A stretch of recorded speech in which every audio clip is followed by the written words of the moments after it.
بسم الله الرحمن الرحيم الحمد لله رب العالمين نحمده ونستعينه ونؤمن به ونتوكل عليه ونعوذ بالله من شرور أنفسنا ومن سيئات أعمالنا من يهده الله فلا مضل له ومن يضلل فلا هادي له نشهد أن لا إله إلا الله وحده لا شريك له ونشهد أن سيدنا ونبينا ومولانا محمدا صلى الله عليه وسلم عبده ورسوله اللهم صل وسلم وبارك على رسولك سيدنا ومولانا محمد وعلى آل وأصحاب سيدنا ومولانا محمد وعلى جميع الأنبياء والمرسلين وآلهم وصحبهم والتابعين لهم بإحسان إلى يوم الدين أما بعد فأعوذ بالله من الشيطان الرجيم بسم الله الرحمن الرحيم ولولا فضل الله عليك ورحمته لهمت طائفة منهم أن يضلوك وما يضلون إلا أنفسهم وما يضرونك من شيء وأنزل الله عليك الكتاب والحكمة وعلمك ما لم تكن تعلم وكان فضل الله عليك عظيما صدق الله العلي العظيم صدق وصدق وبلغ رسوله النبي الكريم ونحن على ما قال ربنا من الشاهدين الشاكرين والحمد لله رب العالمين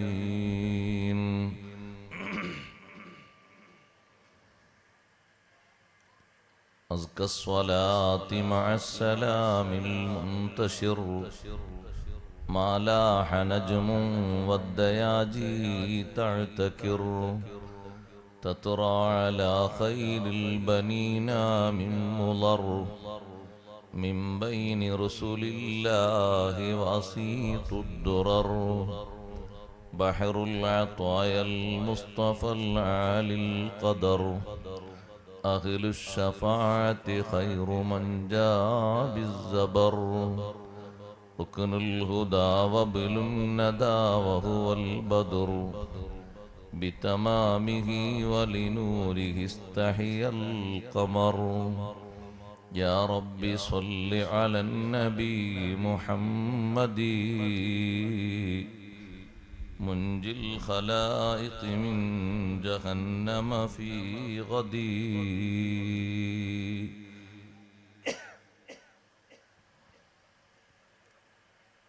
സമാദരണീയരായ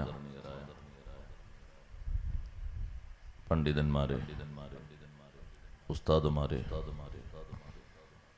മുതഅല്ലിംകളെ, മാന്യ സഹോദരന്മാരെ, സഹോദരിമാരെ, സുഹൃത്തുക്കളെ, അൽഹംദുലില്ലാഹ് അല്ലാഹുവിൻ്റെ അതിമഹത്തായ അനുഗ്രഹത്താൽ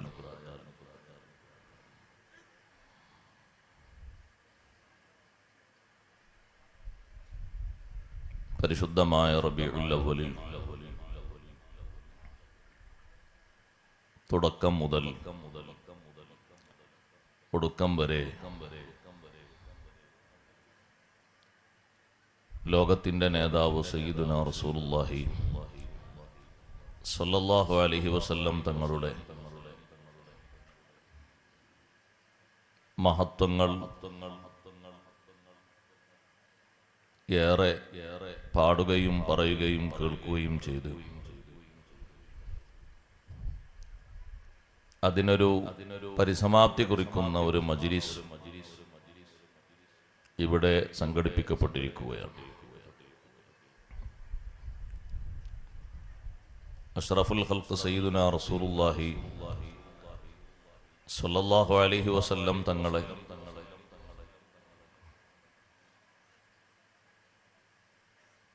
ഏറെ വായിക്കുകയും പഠിക്കുകയും ചെയ്യുക എന്നത് വിശ്വാസികളായ നമ്മുടെ ഏറ്റവും പ്രധാനപ്പെട്ട ബാധ്യതയാണ്.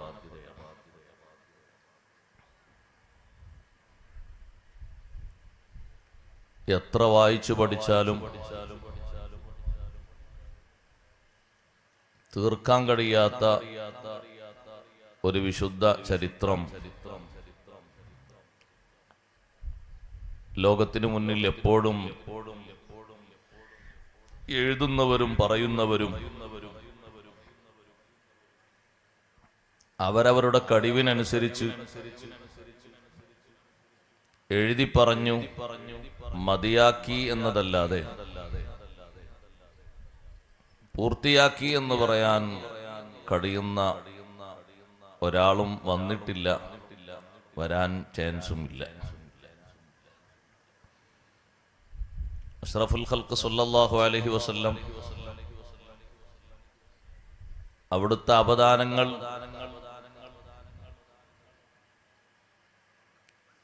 ഏറ്റവും അധികം ലോകത്ത് പ്രചരിപ്പിക്കുന്നത് അള്ളാഹുവിന്റെ പരിശുദ്ധ ഖുർആനാണ്. ആ ഖുർആനിൽ അവിടുത്തെ മഹത്വങ്ങൾ എണ്ണിപ്പറഞ്ഞ കൂട്ടത്തിൽ പലയിടങ്ങളിലായി അല്ലാഹു സുബ്ഹാനഹു വ തആല നമ്മെ ഓർമ്മപ്പെടുത്തിയ ഉണർത്തിയ ഒരു വിഷയമാണ് അവിടുത്തെ ഇൽമ്. ആമുഖമായി ഞാനൊരു കാര്യം ഓർമ്മപ്പെടുത്തുന്നത്,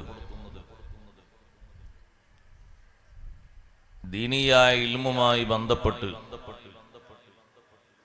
നമ്മുടെ സമൂഹത്തിന് അശ്രദ്ധ സംഭവിച്ചുകൂടാ. ദീനിയായ ഇൽമു പഠിപ്പിക്കുന്നതിലും അതിന് പ്രചോദനം നൽകുന്നതിലും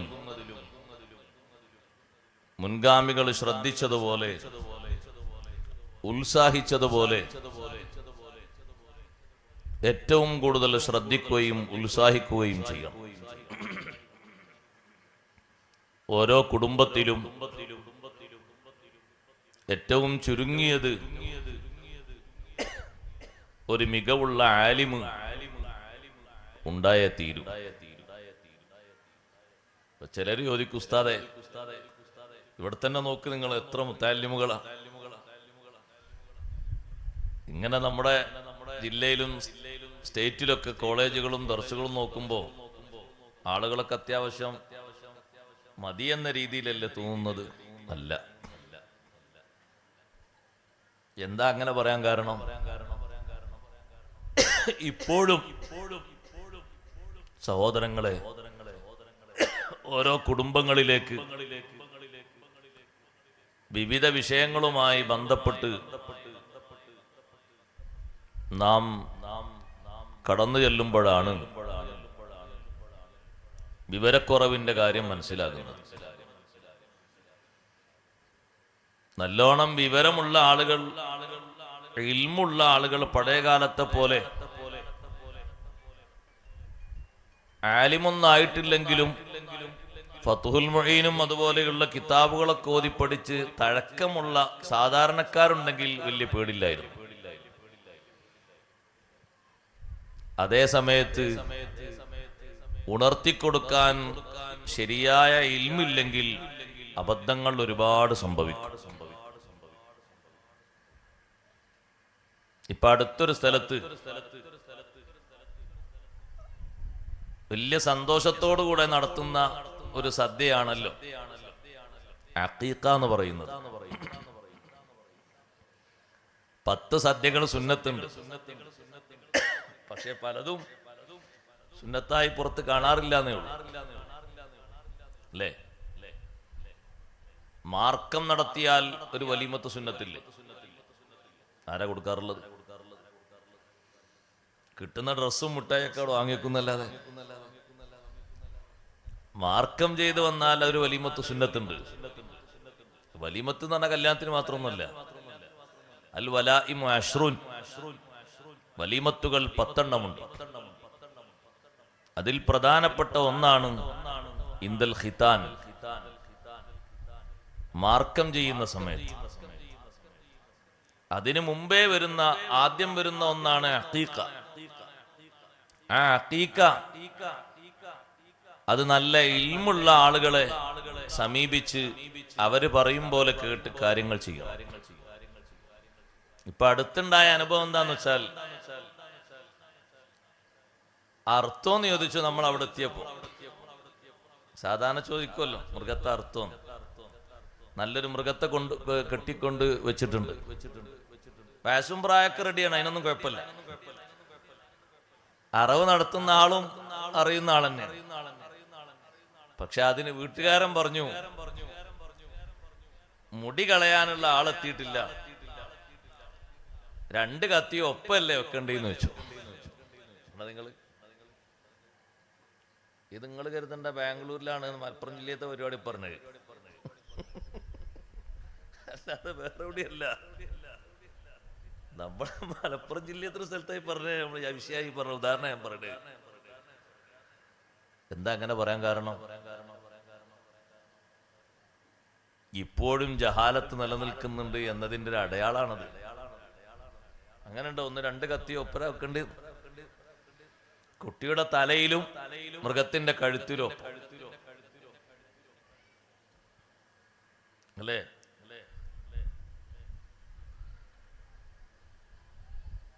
ഈ അറവ് നടത്തിക്കഴിഞ്ഞ് മുടി കളയുന്ന വിഷയം, മുടി കളയുന്ന ആള് വന്ന് അതതിന്റെ സമയത്തും കാര്യങ്ങളിലും നടത്തുന്നതിന് പകരം ആളുകൾ പൊതുവെ മനസ്സിലാക്കി വെച്ചിരിക്കുന്ന ഒരു അബദ്ധാണത്. എന്ത്? 2 കത്തി ഒപ്പം വെക്കണം. ഇപ്പൊ ഞാൻ അദ്ദേഹത്തോട് പറഞ്ഞു, അങ്ങനല്ല ചെയ്യേണ്ടത്. അങ്ങനൊന്നുമല്ലല്ലോ, കിതാബില് നമ്മൾ ഓതി പഠിച്ചോന്നോ 2 കത്തി ഒപ്പം വെക്കണം എന്നല്ലല്ലോ. അപ്പൊ പിന്നെ എവിടുന്നാ ഇത് വന്നതെന്ന് ചോദിക്കുമ്പോ, അത് അറവിന്റെ ആള് പറഞ്ഞു കൊടുത്തൊരു സംഗതിയാണ്. അറവിന്റെ ആള് മൊയ്ലിയരും കിതാബ് ഓതി പഠിച്ച ആളൊന്നുമല്ല. അയാൾക്ക് അറക്കാൻ അറിയും, അറവ് നടത്താൻ അറിയും. എങ്ങനെ അറവ് നടത്തേണ്ടത്, എന്തെല്ലാം മുറിയണം, ആ സമയത്ത് ചൊല്ലൽ സുന്നത്തുള്ള ദിക്റുകൾ, അതൊക്കെ അയാൾക്കറിയാം. എങ്ങോട്ടാ തിരിച്ചു നടത്തേണ്ടത് എന്ന് ആ വിഷയമൊക്കെ അറിയാം. പക്ഷെ അതിന്റെ സുന്നത്ത് ആ രൂപം പോലെ പാലിക്കേണ്ടടുത്ത് ആളുകൾ മനസ്സിലാക്കി വെച്ചത് ഇങ്ങനെയാണ്. അതേ രൂപത്തിൽ തന്നെ നിങ്ങൾ നോക്ക്, അവിടെ മുടി കളയുന്ന സ്ഥലത്ത് ഈ കളയുന്ന മുടി, വടിച്ചെടുക്കുന്ന മുടി, അത് തൂക്കിയിട്ട് അതിന്റെ തൂക്കത്തിന് സ്വർണമോ വെള്ളിയോ സ്വതക്ക ചെയ്യൽ സുന്നത്തുണ്ട്, അല്ലേ? സുന്നത്തുണ്ട്. അപ്പൊ മുടി വടിച്ചു കളഞ്ഞാലും മുടി എന്താ ചെയ്യുക? മുടി അവിടെ ഭദ്രമായി സൂക്ഷിക്കുകയാണ്. എന്തിനാ സൂക്ഷിക്കുന്നത്? ഒന്നിനുമല്ല, സൂക്ഷിക്കുന്നത് ഈ തൂക്കാനാണ്. ഇത് കഴിഞ്ഞാൽ അത് കുഴിച്ചു മൂടണം, അതാണ് അതിന്റെ സുന്നത്ത്. അല്ല പെട്ടിയിലാക്കി തൂക്കി എടുത്തക്കൽ സുന്നത്തൊന്നുമില്ല. തൂക്കണ സമയം വരെ അത് എടുത്തു വെക്കും. തൂക്കം കിട്ടിയാൽ അതിനിത്ര ടൈമൊന്നും വേണ്ട, അത് കുഴിച്ചു മൂടണം. ഈ മുടി കൊണ്ടുപോയിട്ട് സഹോദരങ്ങളെ എന്താ പണിയെന്ന് ചോദിക്കുമ്പോ അത് പുഴയിൽ വയ്ക്കാൻ കൊണ്ടുപോവാണ്. അതെന്താ ഏർപ്പാട്? അങ്ങനെ ഉണ്ടോന്ന് ആരംഭം എന്നുള്ള ഒരു സുന്നത്ത്, കുഴിച്ചു മൂടലല്ലേ സുന്നത്ത്? നഖം വെട്ടിയാൽ എന്താ ചെയ്യേണ്ടത്? അത് കുഴിച്ചു മൂടണം. പുരുഷന്മാരുടേത് കുഴിച്ചു മൂടൽ സുന്നത്താണ്, സ്ത്രീകളുടേത് കുഴിച്ചു മൂടൽ നിർബന്ധമാണ്. ഒഴിവാക്കി പോകുന്ന മുടിയും വെട്ടിക്കളയുന്ന നഖമൊക്കെ. മുടി ഇങ്ങനെ വാർന്നിട്ട് ഉണ്ടാക്കിയിട്ട് ഒരു ഭാഗത്ത് ഇങ്ങനെ വർക്കത്തിന് വെക്കരുത്, അത് കുഴിച്ചു മൂടിക്കളയണം. ചില സ്ഥലത്തൊക്കെ ചെന്നാൽ, റൂമിന്റെ ഉള്ളിലൊക്കെ ചെന്നാൽ ഫാൻ അങ്ങോട്ട് ഇട്ടാൽ വർക്കത്തിന് ഓരോ ഭാഗത്തുനിന്ന് ഓരോ ഉണ്ട വരും. അത് വാർന്നു വെച്ച ഉണ്ടകളാണ്, അത് ശരി, വാർന്ന് വെക്കുമ്പോഴോ ഉണ്ട വന്നാൽ കുഴപ്പമൊന്നുമില്ല. പക്ഷെ അത് എടുത്തു വെക്കലല്ല, അത് കുഴിച്ചു മൂടണം. അത് നിർബന്ധമാണ്. സ്ത്രീയുടെ ശരീരത്തിൽ നിന്ന് കളയുന്നതൊക്കെ അങ്ങനെയാണ്. നഖം അത് വെട്ടിയിട്ട് പല ഭാഗത്തേക്കും തെറിപ്പിച്ച് കളയാൻ പാടില്ല. അതിലൊരുപാട് സംഗതികളുണ്ട്. അത് പറഞ്ഞിടത്ത് തന്നെ മഹാന്മാരായ പണ്ഡിതന്മാർ പഠിപ്പിച്ചു. നഖത്തിലൂടെ സിഹ്ർ ചെയ്യുന്ന ഒരു വിഭാഗമുണ്ട് ശൈത്താന്മാരുടെ കൂട്ടത്തിൽ. സിഹ്റിന് വേണ്ടി ഉപയോഗിക്കുന്ന അവശിഷ്ടങ്ങളിൽ ഒന്നാണ് നഖം. ഇനി ഒരൊറ്റ കുട്ടി നഖം അവിടെ ഇവിടെയും കളിയില്ല. കാരണം സിഹ്ർ എന്ന് പറഞ്ഞാൽ അത്രയും വലിയ പീടിയല്ലേ. അല്ലോ, ഈ സിഹ്ർ വരുന്ന പറയുമ്പോൾ പിന്നെ പേടിയായി പോയി. അതിന് ഉപയോഗപ്പെടുത്തിയിട്ടുണ്ട് പഴയ കാലത്ത് ഒഴിവാക്കപ്പെടുന്ന നഖങ്ങൾ. അതുകൊണ്ട് നഖങ്ങൾ അങ്ങനെ വെട്ടി മുറിച്ച് ഒഴിവാക്കേണ്ടതല്ല, അത് കുഴിച്ചു മൂടണം. മറ്റൊരു സംഗതി, ഈ സുന്നത്തായ അമല് ചെയ്തു എന്നതിന് കുഴിച്ചു മൂടിയ സ്ഥലം നാളെ പാരത്രിക ലോകത്ത് നമുക്ക് സാക്ഷി നിൽക്കും. യൗമഇദിൻ തുഹദ്ദിസു അഖ്ബാറഹാ. അന്ന് ജനങ്ങളൊക്കെ പുറത്തേക്ക് വന്ന് കൂട്ടം കൂട്ടമായി മഹ്ശറിൽ നിൽക്കുമ്പോൾ ഭൂമി അതിന്റെ വാർത്തകൾ വായിക്കുന്ന ഒരു ദിനം. എന്താണ് ആ ഭൂമി വായിക്കുന്നത്?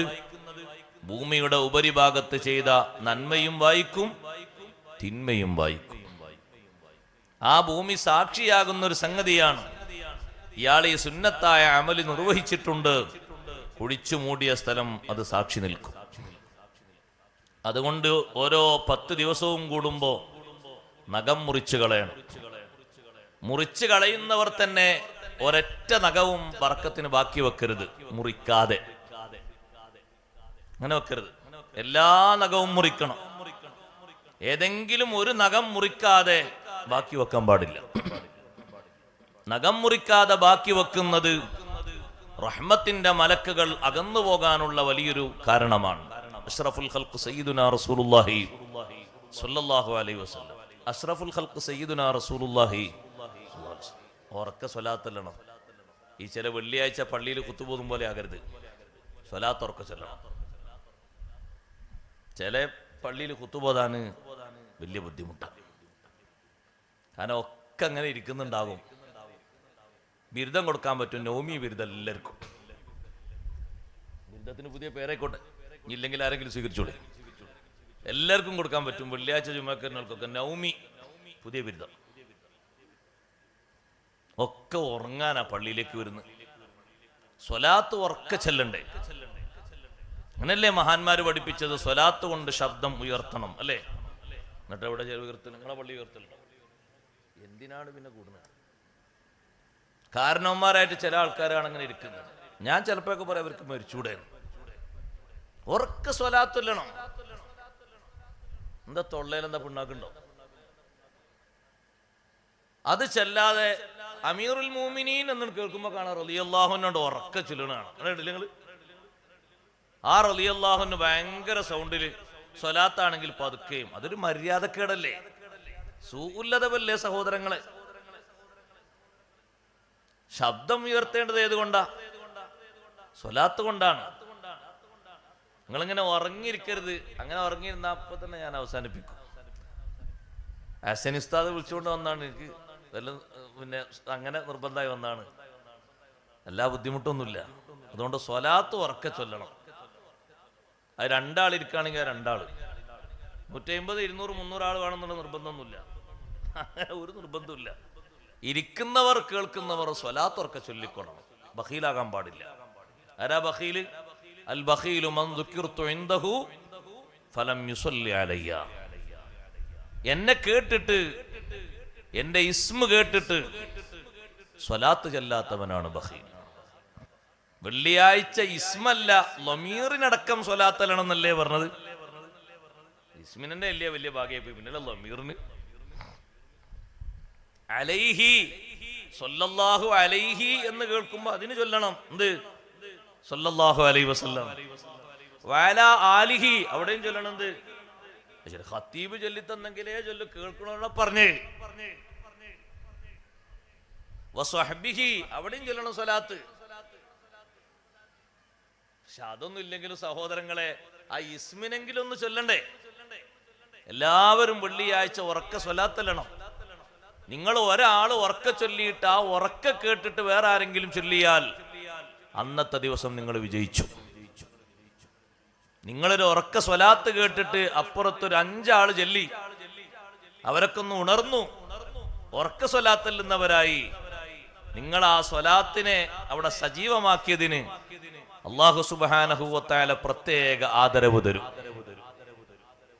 സ്വലാത്ത് ഉറക്ക ചൊല്ലണം. സയ്യിദുനാ റസൂലുള്ളാഹി സ്വല്ലല്ലാഹു അലൈഹി വസല്ലം ആ സ്വലാത്ത് ഉറക്ക ചൊല്ലണം, പ്രത്യേകിച്ച് വെള്ളിയാഴ്ച. അതങ്ങനെ തന്നെ കൽപ്പിക്കപ്പെട്ടതാണ്. ഓരോ പ്രദേശത്തുള്ള കാരണവന്മാരും മുന്നിലെ സൊഫിൽ ഇരിക്കുന്ന ആളുകൾ അവർ ഉറക്ക സ്വലാത്തല്ലണം. ഉറങ്ങരുത്. ഖുതുബ കേൾക്കുന്നത് വലിയൊരു ഇബാദത്താണ്. ഖുതുബ കേട്ടാൽ അള്ളാഹുവിന്റെ റഹ്മത്ത് ലഭിക്കൂലേ? അതിനല്ലേ ഇമാം റാസി റളിയല്ലാഹു അൻഹു തെളിവ് പറഞ്ഞത്, വഇദാ ഖുരിഅൽ ഖുർആനു ഫസ്തമിഉ ലഹു വഅൻസിതു ലഅല്ലകും തുർഹമൂൻ. ഈ മആശറൽ മുസ്ലിമീനെ വിളിക്കുന്ന ഒരാളില്ലേ, അവർ ഈ ആയത്ത് ഓതുന്നത് ആ ആയത്ത് ഖുതുബയുടെ വിഷയത്തിൽ വന്ന ആയത്തായിട്ടാണ്. അങ്ങനെയാണ് പണ്ഡിതന്മാർ അതിന് തഫ്സീർ എഴുതിയത്. അതിൽപ്പെട്ടൊരു മഹാനാണ് ഇമാം റാസി റളിയല്ലാഹു അൻഹു. വൈദാ ഖുരിഅൽ ഖുർആനു എന്നതിന് മഹാനവറുകൾ തഫ്സീർ എഴുതി, അയിൽ ഖുതുബത്തു. ഖുതുബക്ക് ഖുർആൻ എന്ന് പേര് വെക്കാനുള്ള കാരണം ഖുർആനിക ആയത്തുകളും ഉപദേശങ്ങളും ഉൾപ്പെട്ടതാണ് ഖുതുബ. അപ്പൊ ഖുതുബ നടത്തപ്പെടുമ്പോ ഫസ്തമിഉ ലഹു വഅൻസിതു, സാഗൂതം അത് ശ്രവിക്കണം, ശ്രദ്ധിക്കണം. കേട്ടാൽ മാത്രം പോരാ. അങ്ങനെയാണ് ഇവന് അങ്ങനെ പറയേണ്ടേയില്ല. ഫസ്തമിഉ ലഹു വഅൻസിതു, കേട്ടാൽ മാത്രം പോരാ, നല്ല ശ്രദ്ധയോടുകൂടെ കേൾക്കണം. അപ്പുറത്തേക്ക് ഇപ്പുറത്തേക്ക് സംസാരിച്ചാലും സംഗതി കേൾക്കും, കേൾവിണ്ടായാൽ മതി, അത് പോരാ. മൗനം പാലിച്ചുകൊണ്ട് തന്നെ കേൾക്കണം. ലഅല്ലകും തുർഹമൂൻ, നിങ്ങൾ റഹ്മത്ത് ചെയ്യപ്പെടുന്നവരാകാൻ വേണ്ടി, അള്ളാഹുവിന്റെ റഹ്മത്ത് നൽകപ്പെടുന്നവരാകാൻ വേണ്ടി. ഇപ്പൊ സഹോദരങ്ങളെ, അഷ്റഫുൽ ഖൽഖ് സയ്യിദുനാ റസൂലുള്ളാഹി സ്വല്ലല്ലാഹു അലൈഹി വസല്ലം തങ്ങൾ എന്തേനടുക്ക് പറഞ്ഞ് സ്വലാത്ത് പറഞ്ഞപ്പോ ഒരു വിഷയം പറഞ്ഞാണ്. അതിന്റെ മുമ്പ് എന്തേ പറഞ്ഞു? മറന്നുപോയോ?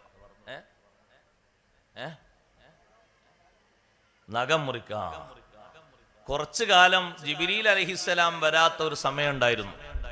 40 ദിവസം. 40 ദിവസം ജിബ്രീൽ അലൈഹിസ്സലാമിൻ വരാത്തെ, ജിബ്രീൽ അലൈഹിസ്സലാമിനെ കാണാൻ തങ്ങൾക്ക് വല്ലാതെ ആഗ്രഹം ഉണ്ടായ ഒരു സമയം. അപ്പൊ മക്കയിലെ ചില ആളുകളൊക്കെ ചോദിക്കുന്നുണ്ട്, അല്ല എന്താപ്പങ്ങളെ ശൈത്താനെ കാണാത്തത്? മക്കയിലെ മുശ്രിക്കുകൾ അങ്ങനെ വിളിച്ചിരുന്നു. കാരണം അവരുടെ രഹസ്യങ്ങളും അവരുടെ വിഷയങ്ങളൊക്കെ ജിബ്രീൽ അലൈഹിസ്സലാം എത്തിച്ചു കൊടുക്കുന്നുണ്ട്. ജിബ്രീലിനോട് അവർക്ക് ഭയങ്കര താല്പര്യമാണ്. അതുകൊണ്ട് ജിബ്രീൽ അലൈഹിസ്സലാമിനോടുള്ള ദേഷ്യം കൊണ്ട് അവർ ചോദിക്കുകയാണ്, എന്താ അപ്പൊ ശൈത്താനെ കാണാത്തത്? നിങ്ങളെ ഒഴിവാക്കിയോ? റബ്ബ് നിങ്ങളെ ഒഴിവാക്കിയോ? നിങ്ങളെ റബ്ബിന് വേണ്ടേ? അപ്പോഴാണ് സഹോദരങ്ങളെ അല്ലാഹു സുബ്ഹാനഹു വ തആല നബി സല്ലല്ലാഹു അലൈഹി വസല്ലം തങ്ങളെ സമാധാനിപ്പിച്ചുകൊണ്ട് ആയത്തിറക്കിയത്, വല്ലുഹാ വല്ലൈലി ഇദാ സജാ മാ വദ്ദഅക റബ്ബുക വമാ ഖലാ. വല്ലുഹാ, ലുഹാ സമയത്ത് നല്ലവണ്ണം പ്രകാശിക്കുന്ന സൂര്യപ്രകാശം പോലെ വർണ്ണിച്ചാൽ വർണ്ണിച്ച് തീർക്കാൻ കഴിയാത്ത പൂമുഖം തന്നെയാണ് സത്യം. അങ്ങനെ ഒരു തഫ്സീറുണ്ട്, അതനുസരിച്ചാണ് അങ്ങനെ അർത്ഥം വെച്ചത്. വേറെയും തഫ്സീറുണ്ട്. വല്ലൈലി ഇദാ സജാ, രാത്രി ഇരുൾ മുറ്റിയാൽ എന്തൊരു സൗന്ദര്യമുണ്ട്. അതുപോലെ സൗന്ദര്യമുള്ള കേശമുള്ള നബിയെ, അങ്ങയുടെ മുഖത്താണ് ഏറ്റവും സൗന്ദര്യമുള്ള കേശമുള്ളത്. ആ തിരുകേശം തന്നെയാണ് സത്യം. മാ വദ്ദഅക റബ്ബുക വമാ ഖലാ, അങ്ങയുടെ റബ്ബ് തങ്ങളെ ഉപേക്ഷിച്ചിട്ടില്ല, അങ്ങയോട് ഒരു നിലക്കും ഒരു വിരോധവും വെച്ചിട്ടില്ല. ജിബ്രീൽ അലൈഹിസ്സലാം വന്നപ്പോ പറഞ്ഞു, ജിബ്രീലേ, നിങ്ങളെ കാണാൻ എനിക്ക് വല്ലാതെ ആഗ്രഹമായി പോയി. എന്തേ നിങ്ങൾ വരാതിരുന്നത്? ജിബ്രീൽ അലൈഹിസ്സലാം അവിടെ 3 കാരണങ്ങൾ പറഞ്ഞു എന്ന് ഇമാം റാസി റളിയല്ലാഹു അൻഹു വിശദീകരിക്കുന്നുണ്ട്. അതിൽ ഒരു കാരണം, ഞാൻ വരാത്ത സന്ദർഭങ്ങളിൽ മുഴുവനും തങ്ങളോടൊപ്പം ഉണ്ടായിരുന്നു ചില ആളുകൾ. അവര് ചില നഖങ്ങൾ വെട്ടിയിട്ടുണ്ടായിരുന്നില്ല. നഖങ്ങൾ വെട്ടാത്ത ചില ആളുകൾ തങ്ങളോടൊപ്പം ഉണ്ടായിരുന്നു. അത് എനിക്ക് വരാനുള്ളതിനൊരു തടസ്സമായി മാറി. ഒരു നഖവും വെട്ടാതെ ഉപേക്ഷിക്കരുത്. തള്ളവിരലിന്റെ നഖമാണെങ്കിലും ചെറിയ വിരലിന്റെ നഖമാണെങ്കിലും മുഴുവനും വെട്ടണം. വെട്ടാൻ പറഞ്ഞ സമയങ്ങളിൽ ആ ഭാവങ്ങളിൽ തന്നെ വെട്ടണം. വെട്ടിയതിനു ശേഷം അതൊരു ചെറിയ കുഴി കുഴിച്ചതിൽ കുഴിച്ചു മൂടണം. ആ സമയത്തുള്ള സുന്നത്തുകളൊക്കെ പാലിക്കണം. നഖം വെട്ടാതെ ഒരു നഖവും ഉപേക്ഷിക്കരുത്.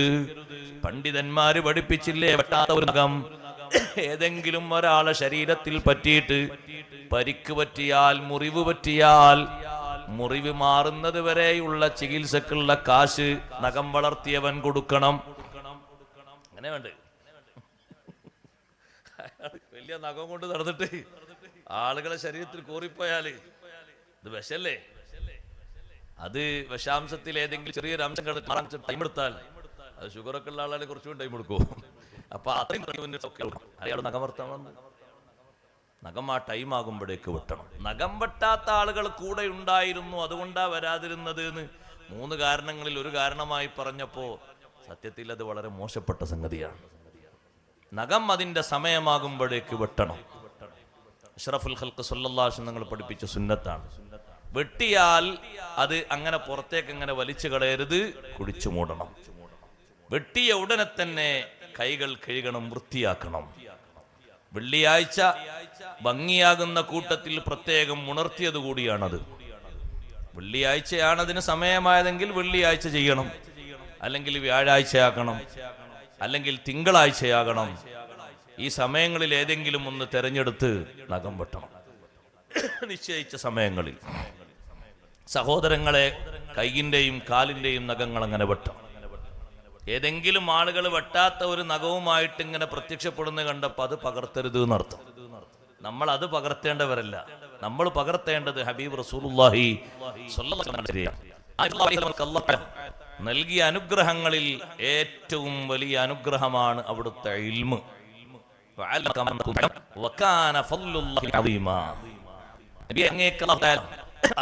പഠിപ്പിച്ചു തന്നു, എല്ലാം പഠിപ്പിച്ചു തന്നു.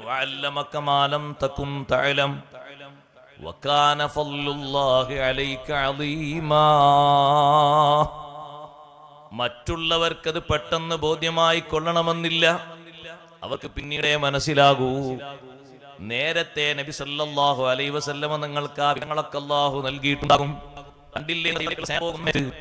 ഇമാം ബുഖാരി തങ്ങൾ സ്വഹീഹിൽ ഉദ്ധരിച്ച ഹദീസാണ്.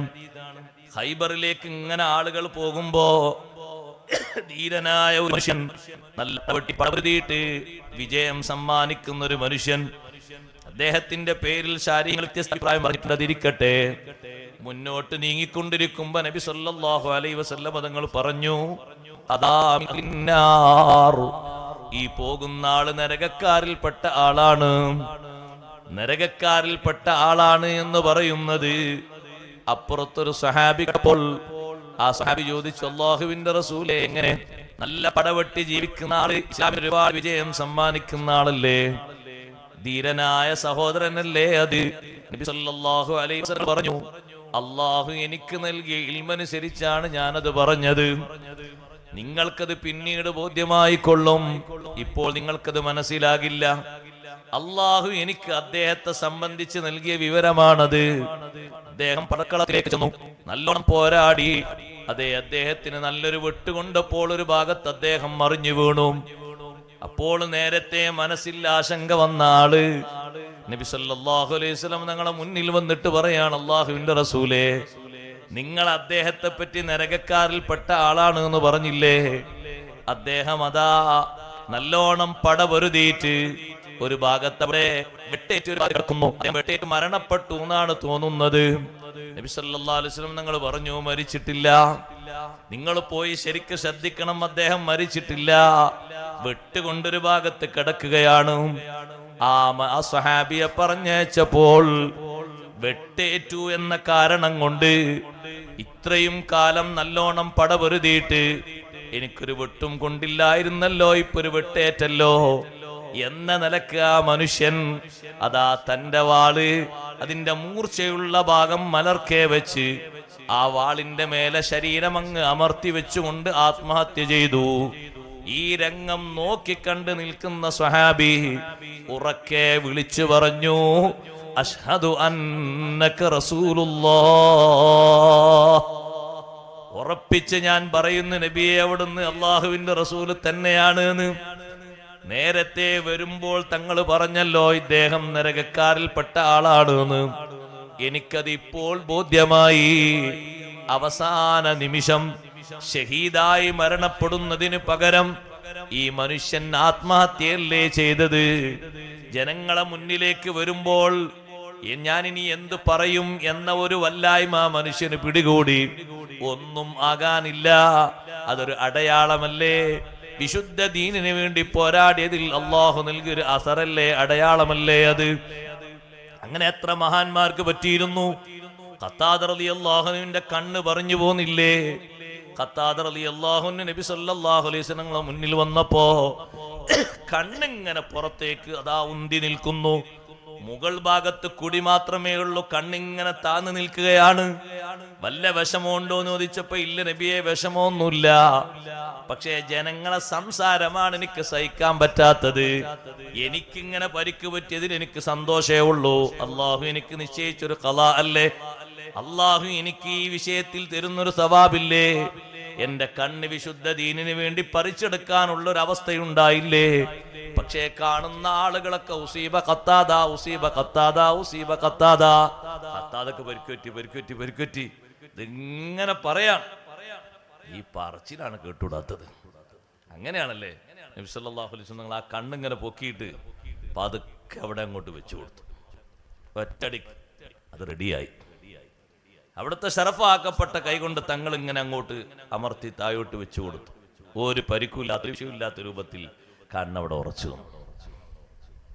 അപ്പൊ സമാധാനം. ഖത്താദ് റളിയല്ലാഹു അൻഹു അങ്ങനെ കണ്ണ് പോയല്ലോ, ഞാനിങ്ങനെ വന്നിട്ടല്ലേ, ഇങ്ങനെ പോയിട്ടല്ലേ, ഒന്നൊന്നും പറഞ്ഞില്ല. ആ ഒരു വല്ലായ്മ മനുഷ്യനെ പിടികൂടിയപ്പോൾ അയാൾ ആത്മഹത്യ ചെയ്തു.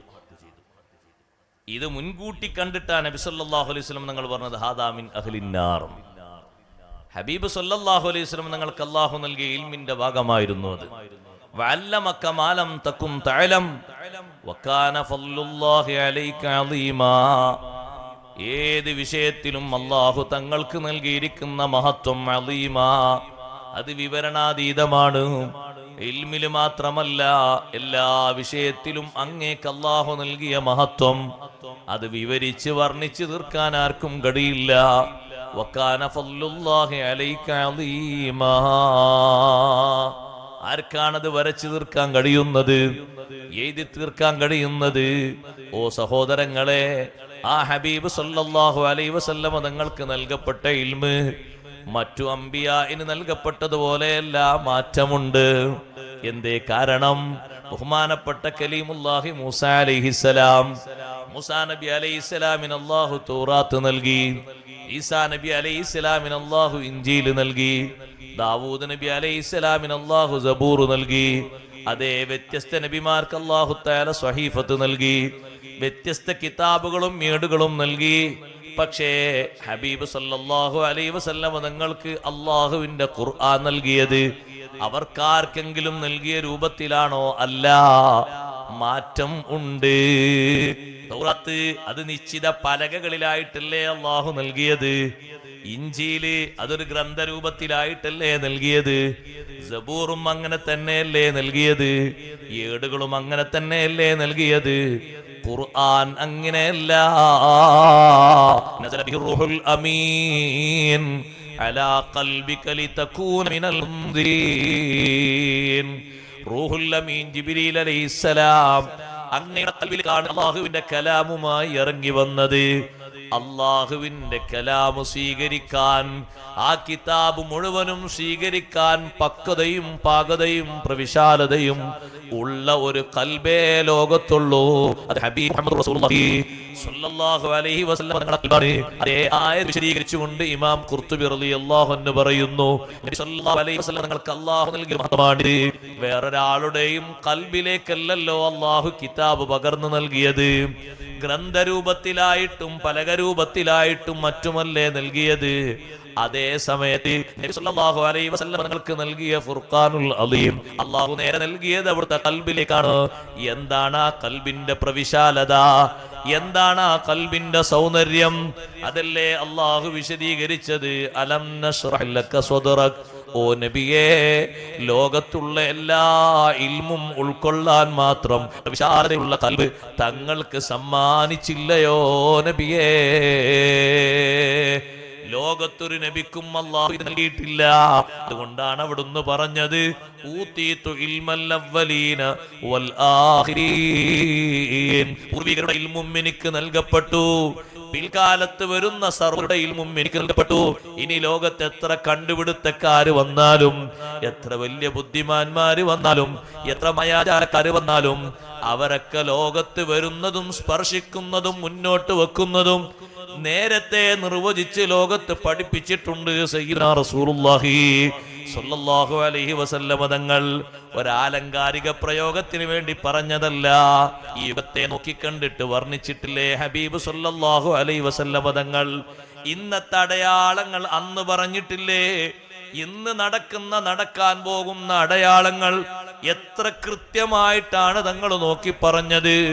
ആഖിറുസ്സമാനിന്റെ അടയാളങ്ങളൊക്കെ പറഞ്ഞില്ലേ?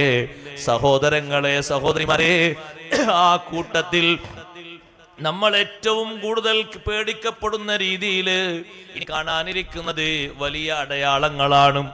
ചെറിയ അടയാളങ്ങളായി തങ്ങൾ പഠിപ്പിച്ചതൊക്കെ ലോകത്ത് സംഭവിച്ചു കഴിഞ്ഞു.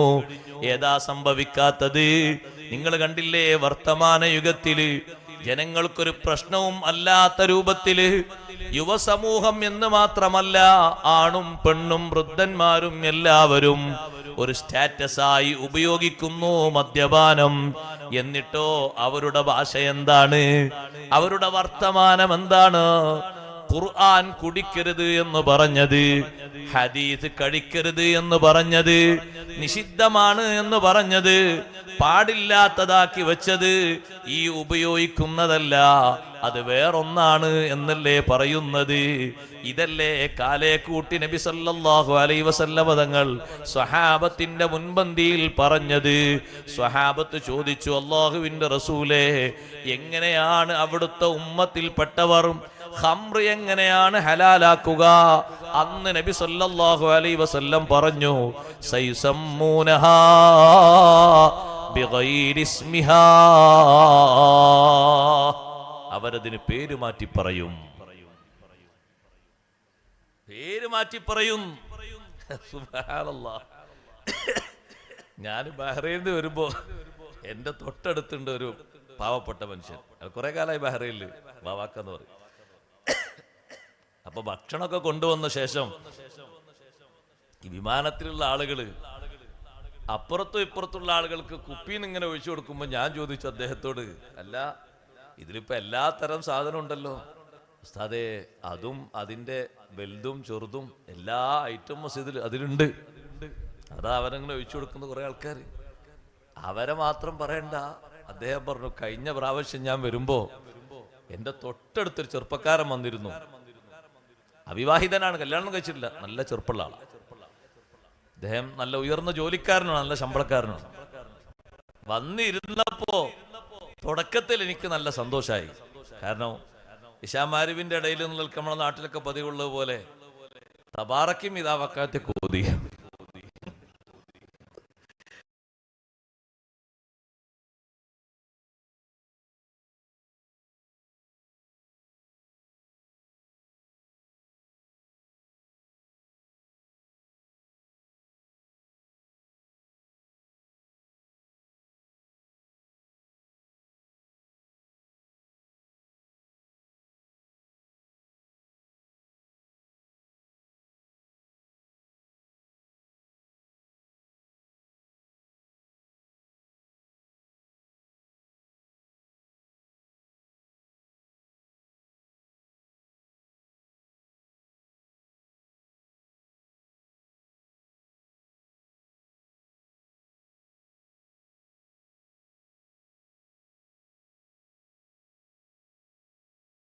തബാറക്കും ഇതാവക്കാത്തും കേട്ടപ്പോ ഞാൻ നല്ല സന്തോഷിച്ചു.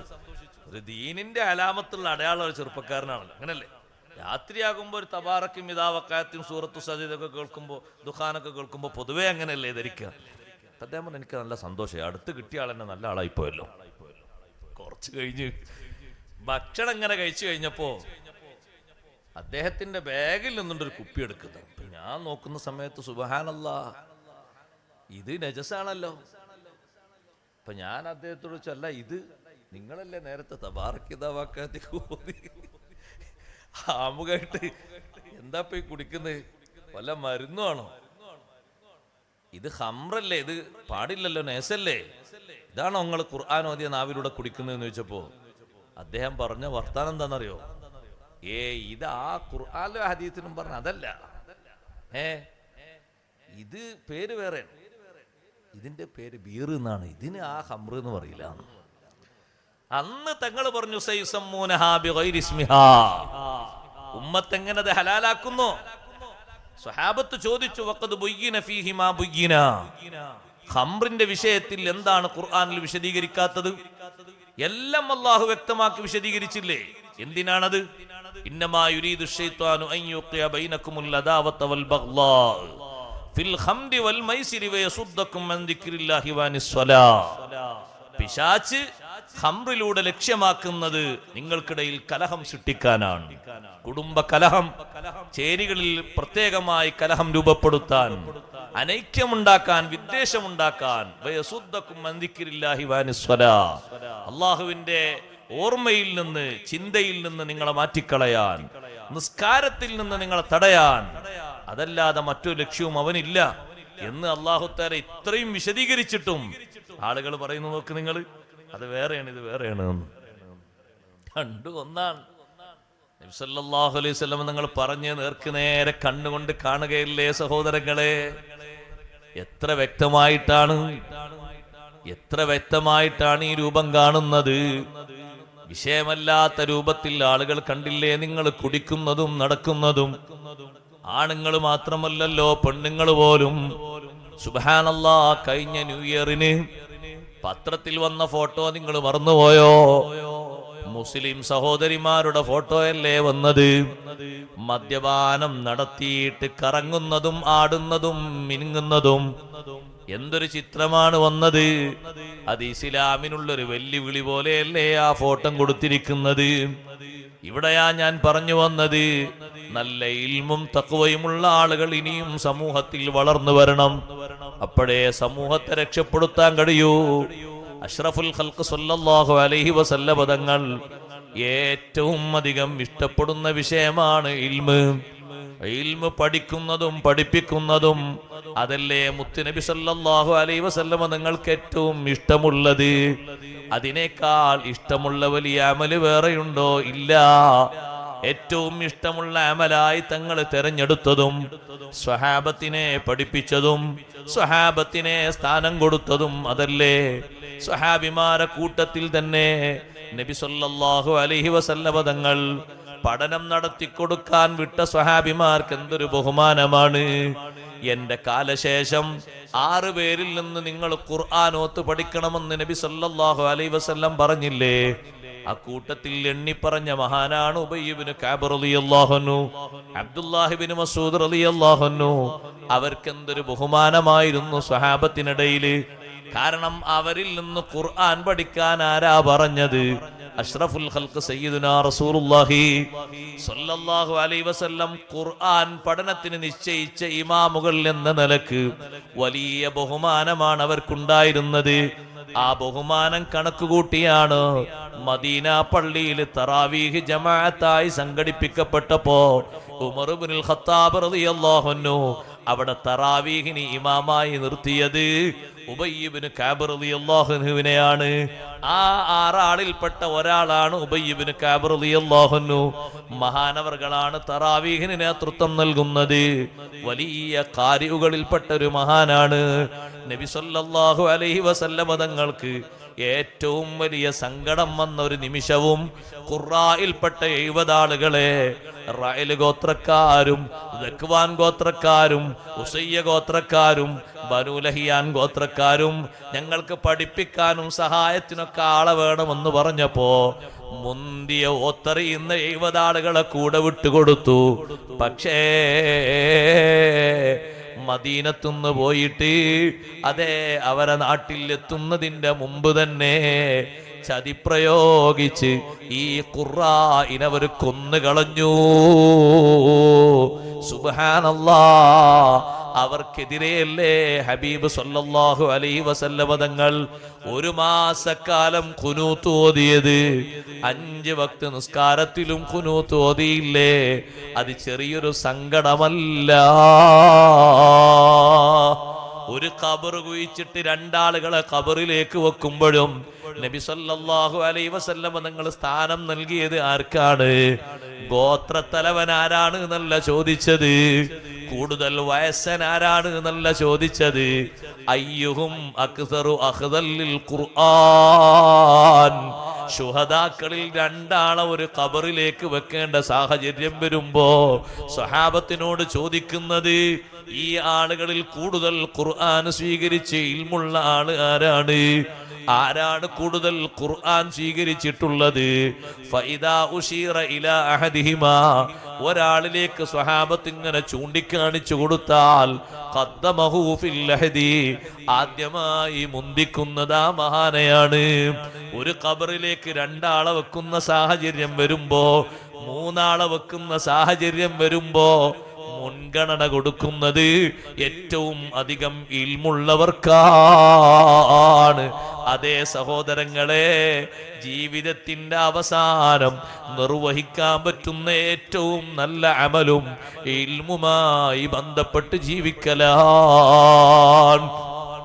ആമുഖമായി ഞാനൊരു വിഷയം പറഞ്ഞത് നിങ്ങൾ മറന്നു പോകരുത്.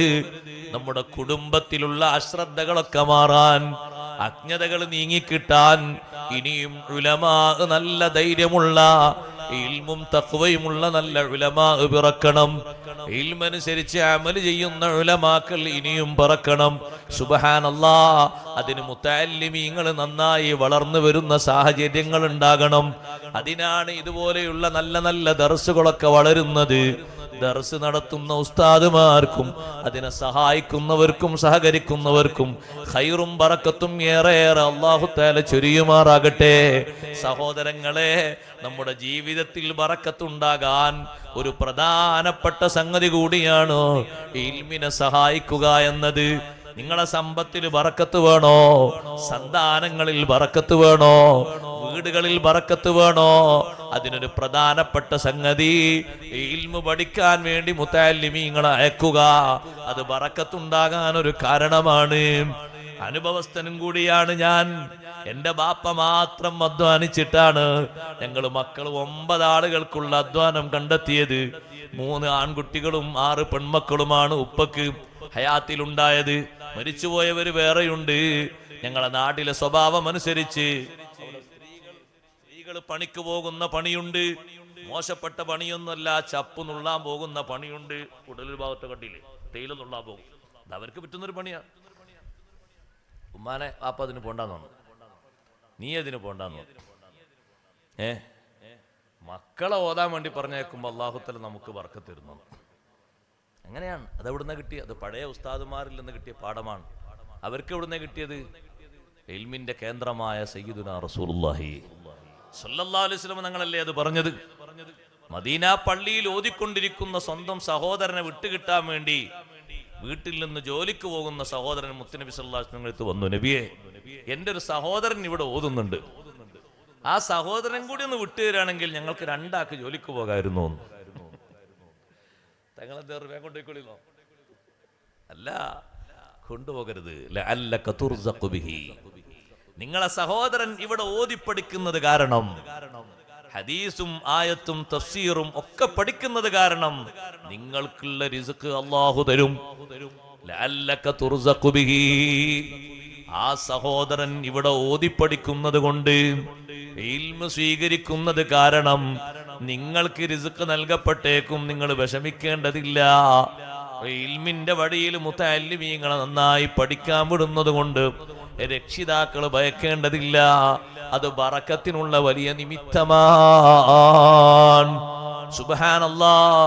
വലിയ ബറക്കത്ത് ബഹുമാനപ്പെട്ട അബൂബക്കർ സിദ്ദീഖ് റളിയല്ലാഹു അൻഹുവിന്റെ ജീവിതത്തിൽ മഹാനവർകൾ നേർക്കുനേരെ കണ്ടത് മുതഅല്ലിമീങ്ങൾക്ക് ഭക്ഷണം കൊടുത്തിട്ടല്ലേ. ഇമാം ബുഖാരി തങ്ങൾ സ്വഹീഹിൽ രേഖപ്പെടുത്തിയ ഹദീസല്ലേ. എത്ര തവണ കൊണ്ടുവന്നിട്ടുണ്ട് ആ ഹദീസ് വിവിധ വിഷയങ്ങൾ പറയാൻ. മദീന പള്ളിയിൽ ഒരു മഗ്രിബിന് വിവിധ രാജ്യങ്ങളിൽ നിന്ന് പഠിതാക്കൾ അധികരിച്ചപ്പോ ഹബീബ് സല്ലല്ലാഹു അലൈഹി വസല്ലമ തങ്ങൾ മഗ്രിബ് നിസ്കാര ശേഷം തങ്ങൾ എഴുന്നേറ്റ് നിന്നിട്ട് പറഞ്ഞു, 2 പേരെ ഭക്ഷണത്തിന് കൊണ്ടുപോകുന്നവർ 4 പേരെ കൊണ്ടുപോകണം. 2 ആളെ ഭക്ഷണം 4 ആൾക്ക് അഡ്ജസ്റ്റ് ചെയ്യാലോ. അവർ തൃപ്തിപ്പെടുകയാണെങ്കിൽ അതൊക്കെ മതി. അങ്ങനെയല്ലേ? ത്വഅമുൽ കാഫി സലാസ കാഫിൽ അർബഅന്നില്ലേ?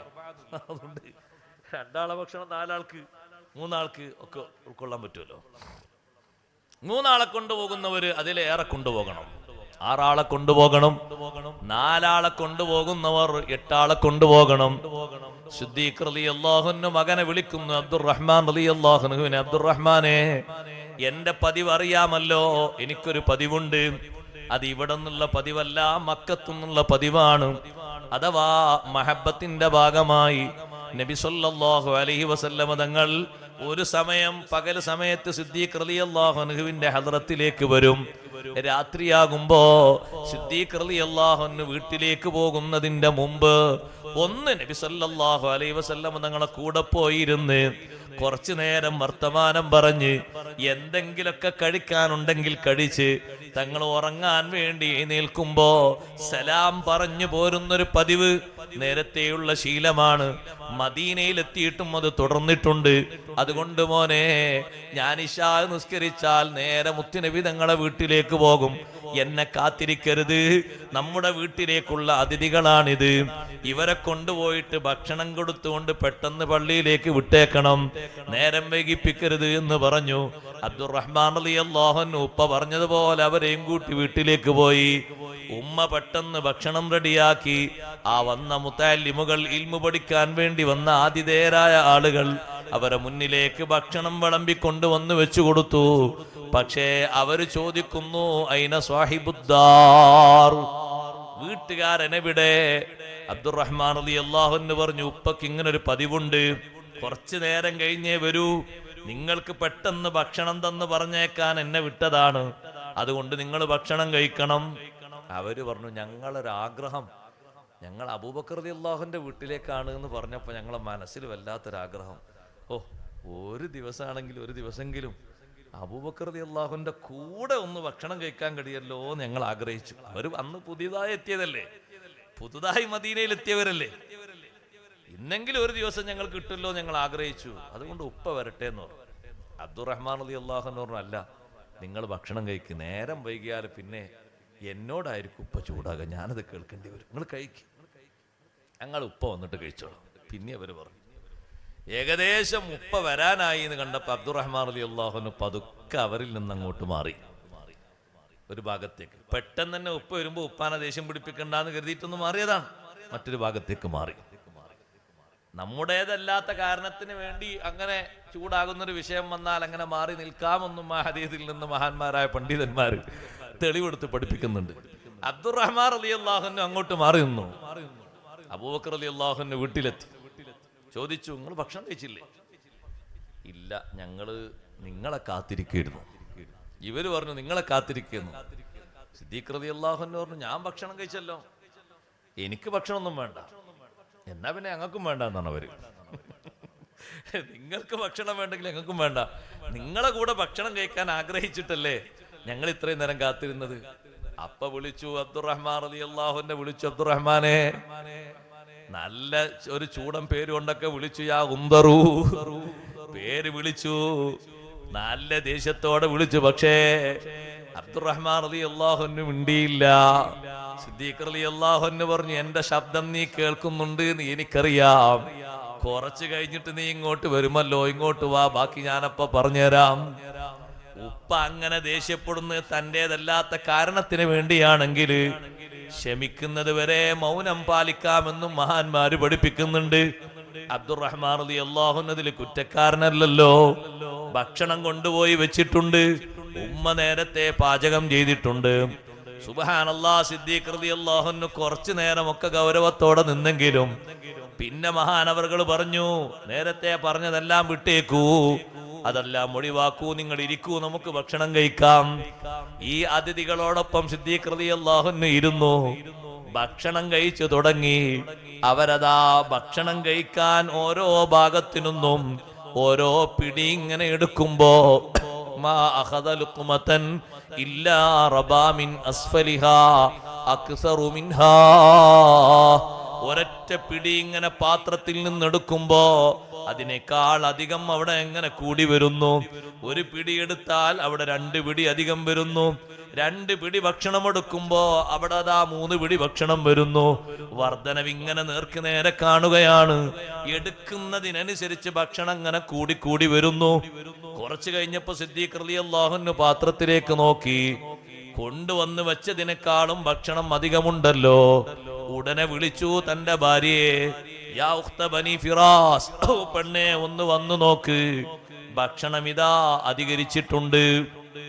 അബൂബക്കർ റളിയല്ലാഹുവിന്റെ ഭാര്യ വന്നു നോക്കിയിട്ട് പറഞ്ഞു, ഇത്ര ഭക്ഷണം ഞാൻ കൊണ്ടുവച്ചിട്ടില്ലല്ലോ, ഭക്ഷണം കുമിഞ്ഞുകൂടിയിട്ടുണ്ടല്ലോ, അധികരിച്ചിട്ടുണ്ടല്ലോ.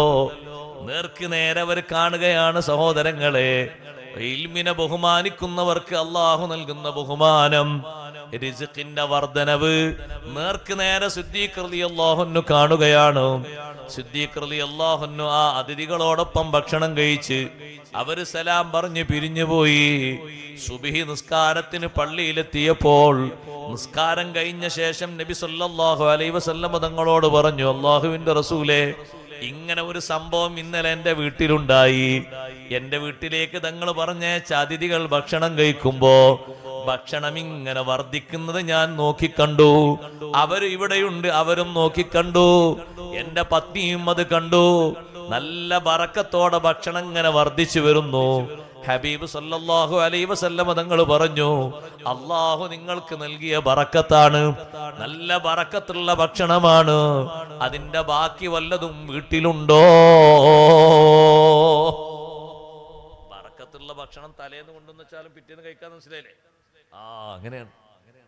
അങ്ങനെയാണ് പഴയ കാലത്തൊക്കെ പഴഞ്ചോറ് വെക്കല് അല്ലേ? അപ്പൊ പഴഞ്ചോറ് വെക്കുവോ? തലേന്ന് ഉറങ്ങിയ ചോറ് പിറ്റേന്ന് കഴിക്കാമെന്നതിന് ഹദീസിന്റെ തെളിവ് അതാ. നമ്മുടെ നാട്ടിൽ പഴയ കാലത്ത് പഴഞ്ചോറ് വെക്കാൻ തെളിവ് എന്ന് പറയല്. അതിന് ഇതന്നെ തെളിവാക്കിയത് ഹദീസ്. ഒരു വിഷയത്തിനൊന്നല്ല, 10-25 വിഷയങ്ങൾക്ക് ഇമാം ബുഖാരി റഹ്മത്തുള്ളാഹി അലൈഹി ഹദീസ് തെളിവായി കൊണ്ടുവന്നിട്ടുണ്ട്. അബൂബക്കർ റളിയല്ലാഹു അൻഹുവിന്റെ കറാമത്ത് മാത്രമല്ല സഹോദരങ്ങളെ, മുതഅല്ലിമീങ്ങളുടെ കറാമത്തും കൂടി ഈ വിഷയത്തിലുണ്ട്. അവരും കൂടി ഭക്ഷണം കഴിക്കുമ്പോഴാണല്ലോ വർദ്ധിച്ചത്. സിദ്ദീഖ് റളിയല്ലാഹു അൻഹു ഒരു പാത്രത്തിൽ കുറച്ച് ഭക്ഷണം എടുത്ത് നബി സല്ലല്ലാഹു അലൈഹി വസല്ലം തങ്ങളെ ഹദ്റത്തിലേക്ക് കൊണ്ടുവന്നു. സുബഹി നിസ്കാരം കഴിഞ്ഞ് ഈ സംഭവം പറഞ്ഞ ശേഷം ഹബീബ് സല്ലല്ലാഹു അലൈഹി വസല്ലം തങ്ങൾ കയ്യിൽ പിടിച്ച് ആ പാത്രത്തിൽ നിന്ന് ഭക്ഷണം കഴിച്ചു. തലേന്ന് ഉറങ്ങിയ ഭക്ഷണം പിറ്റേന്ന് കഴിക്കണം, തള്ളരുത്, ഒഴിവാക്കിയേക്കരുത്. ഇത് കഴിക്കാനുള്ളതാണ്. ഇതിനാണ് ഒഴിവാക്കുന്നത്. പഴയ കാലത്ത് വല്ലിപ്പാർക്കും ബാപ്പാർക്കും ഒക്കെ ഉള്ള ആരോഗ്യത്തിന്റെ ഒരു രഹസ്യം കൂടി എന്നത് അല്ലേ? പാഞ്ചോറ് കഴിക്കാന്നുള്ളത്. പാഞ്ചോറ് അത് വേസ്റ്റ് കൊട്ടയിലേക്കുള്ളതല്ല, കഴിക്കാനുള്ളതാണ്. അതിലൊരു കേടുമില്ല. ബറക്കത്തിന്റെ ഭക്ഷണം, അങ്ങനെയുള്ള ഭക്ഷണങ്ങളൊക്കെ രാത്രിയുള്ളത് പിറ്റേന്നും കഴിക്കാന്ന് മനസ്സിലായി. ഇത് മുതഅല്ലിമീങ്ങൾക്ക് ഭക്ഷണം കൊടുക്കുമ്പോൾ നേർക്ക് നേരെ ബഹുമാനപ്പെട്ട അബൂബക്കർ സിദ്ദീഖ് റളിയല്ലാഹു അൻഹുവിന് ഉണ്ടായ അനുഭവമാണ്. ചെറുതല്ല, വലിയൊരു അനുഭവമല്ലേ? നിങ്ങൾ നോക്ക്, റിസ്ഖിൽ അല്ലാഹു തആല നൽകുന്ന ഒരു വിശാലതയാണ്. മുതഅല്ലിമീങ്ങളെ വളർത്തണം. സഹോദരങ്ങളെ, നമ്മുടെ കുടുംബത്തിന് വലിയ കാവലാണ്, നമ്മുടെ നാടിന് വലിയ കാവലാണ്. അപ്പൊ നിങ്ങൾ ചോദിക്കൂ, ഉസ്താദേ, ഒരുപാട് മുതഅല്ലിമീങ്ങൾ ആലിമീങ്ങളൊക്കെ ഇങ്ങനെ വലുതായി വന്നാല് എവിടെയാണ് ഇവരൊക്കെ ജോലിയെടുക്കുക? ഇഷ്ടം പോലെ ജോലിക്കാർ ഇനിയും ആവശ്യമുണ്ട്. ഖിദ്മത്തിന് എത്രയോ ആളുകൾ ആവശ്യമുണ്ട്. നല്ല പഠനവും നല്ല വിദ്യയുമുള്ള ആളുകളെ ഉത്തരേന്ത്യൻ ഭാഗത്തേക്ക് ഇപ്പോഴും സ്വാഗതം ചെയ്തുകൊണ്ടിരിക്കുന്നുണ്ട്. ഒരു ഭാഷാ നൈപുണ്യം ചെറിയൊരു നിലക്ക് നേടിയാൽ മതി. അത് വലിയൊരു കഠിനാധ്വാനമുള്ള പണിയല്ല. ഭാഷാ പഠനം നടത്തേണ്ടതുണ്ടല്ലോ. ഒരുപാട് ഭാഷകൾ പഠിച്ചിട്ടുണ്ടല്ലോ ബഹുമാനപ്പെട്ട ഇമാമുന ഷാഫി റളിയല്ലാഹു അൻഹു. മഹാന്മാരൊക്കെ അങ്ങനെ പഠിച്ചിട്ടുണ്ടല്ലോ. സെയ്ദ് ബിൻ സാബിത്ത് റളിയല്ലാഹു അൻഹു പഠിച്ചിട്ടില്ലേ പേർഷ്യൻ ഭാഷ? ആരാണ് ആ ഭാഷ പഠിക്കാൻ പറഞ്ഞത്? ഹബീബ് റസൂലുള്ളാഹി സ്വല്ലല്ലാഹു അലൈഹി വസല്ലം. ആരാണ് സെയ്ദ് ബിൻ സാബിത്ത് റളിയല്ലാഹു അൻഹു? കാത്തിബുൽ വഹ്യാണ്. വഹി എഴുതുന്ന മഹാനാണ് സെയ്ദ് ബിൻ സാബിത്ത് റളിയല്ലാഹു അൻഹു. അബൂബക്കർ സിദ്ദീഖ് റളിയല്ലാഹു അൻഹുവിന്റെ കാലത്ത് സിദ്ദീഖ് റളിയല്ലാഹു അൻഹു വലിയ പദവിയും സ്ഥാനവും കൊടുത്ത് അലങ്കരിച്ച മഹാനാണ്. സ്വഹാബിമാർക്കിടയിൽ സെയ്ദ് റളിയല്ലാഹു അൻഹു കാണുമ്പോ നിങ്ങൾക്ക് ഞങ്ങളെക്കാൾ വലിയ പ്രത്യേകതയുണ്ട് എന്തേന്ന് ചോദിക്കുമ്പോ ജിബ്രീൽ അലൈഹിസ്സലാം വന്നാൽ ഞങ്ങൾ അന്വേഷിക്കുന്നതിന്റെ മുമ്പ് അള്ളാഹുവിന്റെ റസൂൽ ചോദിക്കുന്നത് ആരെയാണ്? നിങ്ങളെയല്ലേ സെയ്ദേ. അതുകൊണ്ട് നിങ്ങൾക്ക് വലിയ ബഹുമാനമുണ്ട്, വലിയ പ്രത്യേകതയുണ്ട്. നിങ്ങൾ കാത്തിബുൽ വഹയാണ്. നേർക്ക് നേരെ നബി സല്ലല്ലാഹു അലൈഹി വസല്ലം തങ്ങൾ ഓതിത്തരുന്നത് എഴുതിക്കൊണ്ട് തങ്ങളെ മുന്നിൽ രേഖപ്പെടുത്താൻ ഭാഗ്യം കിട്ടിയ മഹാനാണ്. ചെറിയ മഹത്വമുള്ള ആളല്ല. ആ മഹാനുഭാവനെ പേർഷ്യൻ ഭാഷ പഠിക്കാൻ, ഫാരിസി പഠിക്കാൻ നബി സല്ലല്ലാഹു അലൈഹി വസല്ലം തങ്ങൾ പ്രത്യേകം നിർദ്ദേശിച്ചു. പഠിക്കേണ്ട കാര്യങ്ങളൊക്കെ പഠിച്ചെടുക്കണം.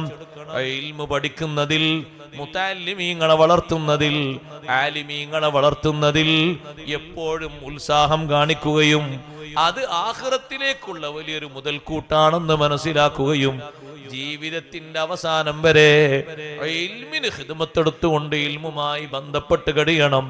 മരിക്കാൻ നേരത്തും ബഹുമാനപ്പെട്ട ഹബീബ് റസൂലുള്ളാഹി സ്വല്ലല്ലാഹു അലൈഹി വസല്ലം തങ്ങൾ സഹാബിമാരെ കൂട്ടത്തിൽ മരണം ആസന്നമായവരോട് അവസാനം നിർവഹിക്കാൻ പറഞ്ഞ അമലും അവസാനം പങ്കെടുക്കാൻ വേണ്ടി പറഞ്ഞതും ഇൽമു പഠിക്കുന്ന വിഷയത്തിന് വേണ്ടിയാണല്ലോ.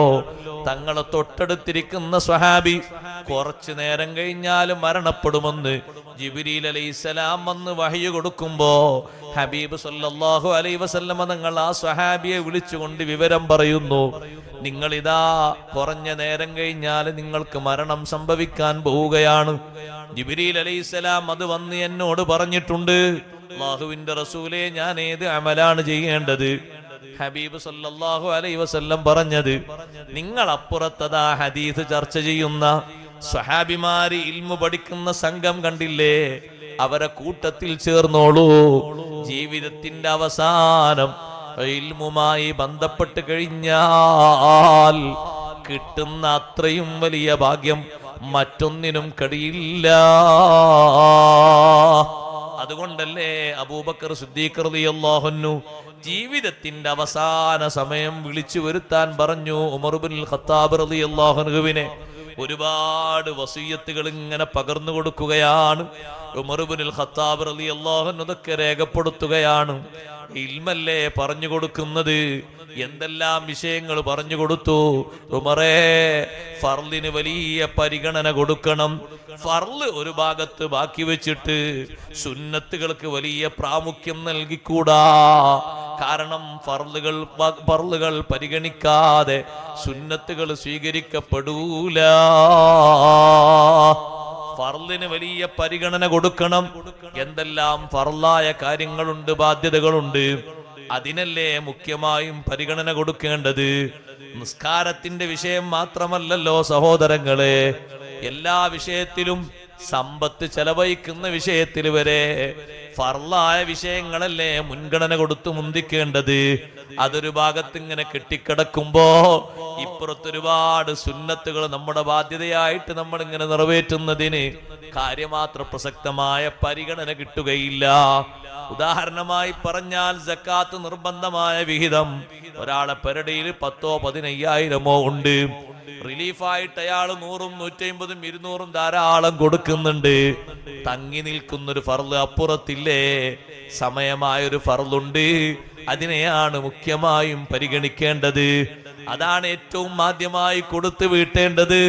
പിന്നെയല്ലേ ഈ സുന്നത്തും കാര്യങ്ങളൊക്കെ ശ്രദ്ധിക്കേണ്ടത്. ഉമർ ഇബ്നുൽ ഖത്താബ് റളിയല്ലാഹു അൻഹുവിന് വസിയ്യത്ത് നൽകുമ്പോ ആദ്യമായി സിദ്ദീഖ് റളിയല്ലാഹു അൻഹു നൽകുന്ന വസിയ്യത്താണ് ഫർളിനെ വല്ലാതെ പരിഗണിക്കണം, ഫർളിനെ ഒരു ഭാഗത്ത് ഉപേക്ഷിച്ചിട്ട് സുന്നത്തിന് കാര്യമായി പരിഗണന നൽകിക്കൂടാ.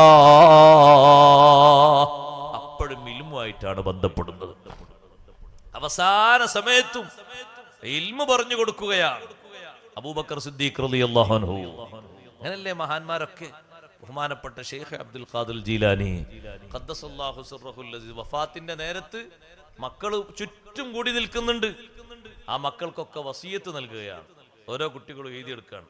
അബ്ദുൽ വഹാബുൽ ജീലാനി, അബ്ദുർ റസാഖുൽ ജീലാനി റളിയല്ലാഹു അൻഹു അടക്കം അവിടുത്തെ മക്കൾ 13 മക്കള്. ആ മക്കളല്ലേ ലാസ്റ്റ് ശേഷിക്കുന്നുള്ളൂ. 49 മക്കളുണ്ട് ഷെയ്ഖ് ജീലാനി തങ്ങൾക്ക്. പക്ഷെ വഫാത്തിന്റെ നേരത്തെ അത്രേ ബാക്കിയുള്ളൂ. കുറേ മക്കൾ മരിച്ചു പോയിട്ടുണ്ട്. 10-13 മക്കള്. ആ മക്കള് ചുറ്റുഭാഗത്തുനിന്ന് വസിയത്ത് സ്വീകരിക്കുക. കലിമ ചൊല്ലുന്ന ടൈം എത്തുന്നതിന്റെ മുമ്പ് വരെ ഇൽമ പറഞ്ഞു കൊടുക്കുക.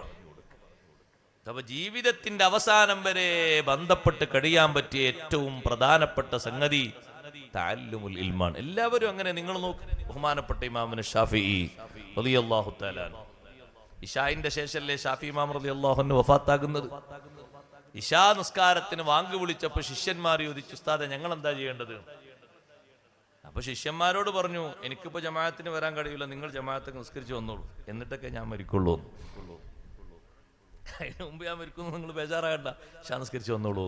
ഇശാ ജമാഅത്ത് കഴിഞ്ഞ് അവർ വന്നു. ശിഷ്യന്മാർ ചുറ്റും കൂടി ഉസ്താദിനോട് വസിയത്ത് ചോദിക്കുന്നു, വസിയത്ത് നൽകുന്നു.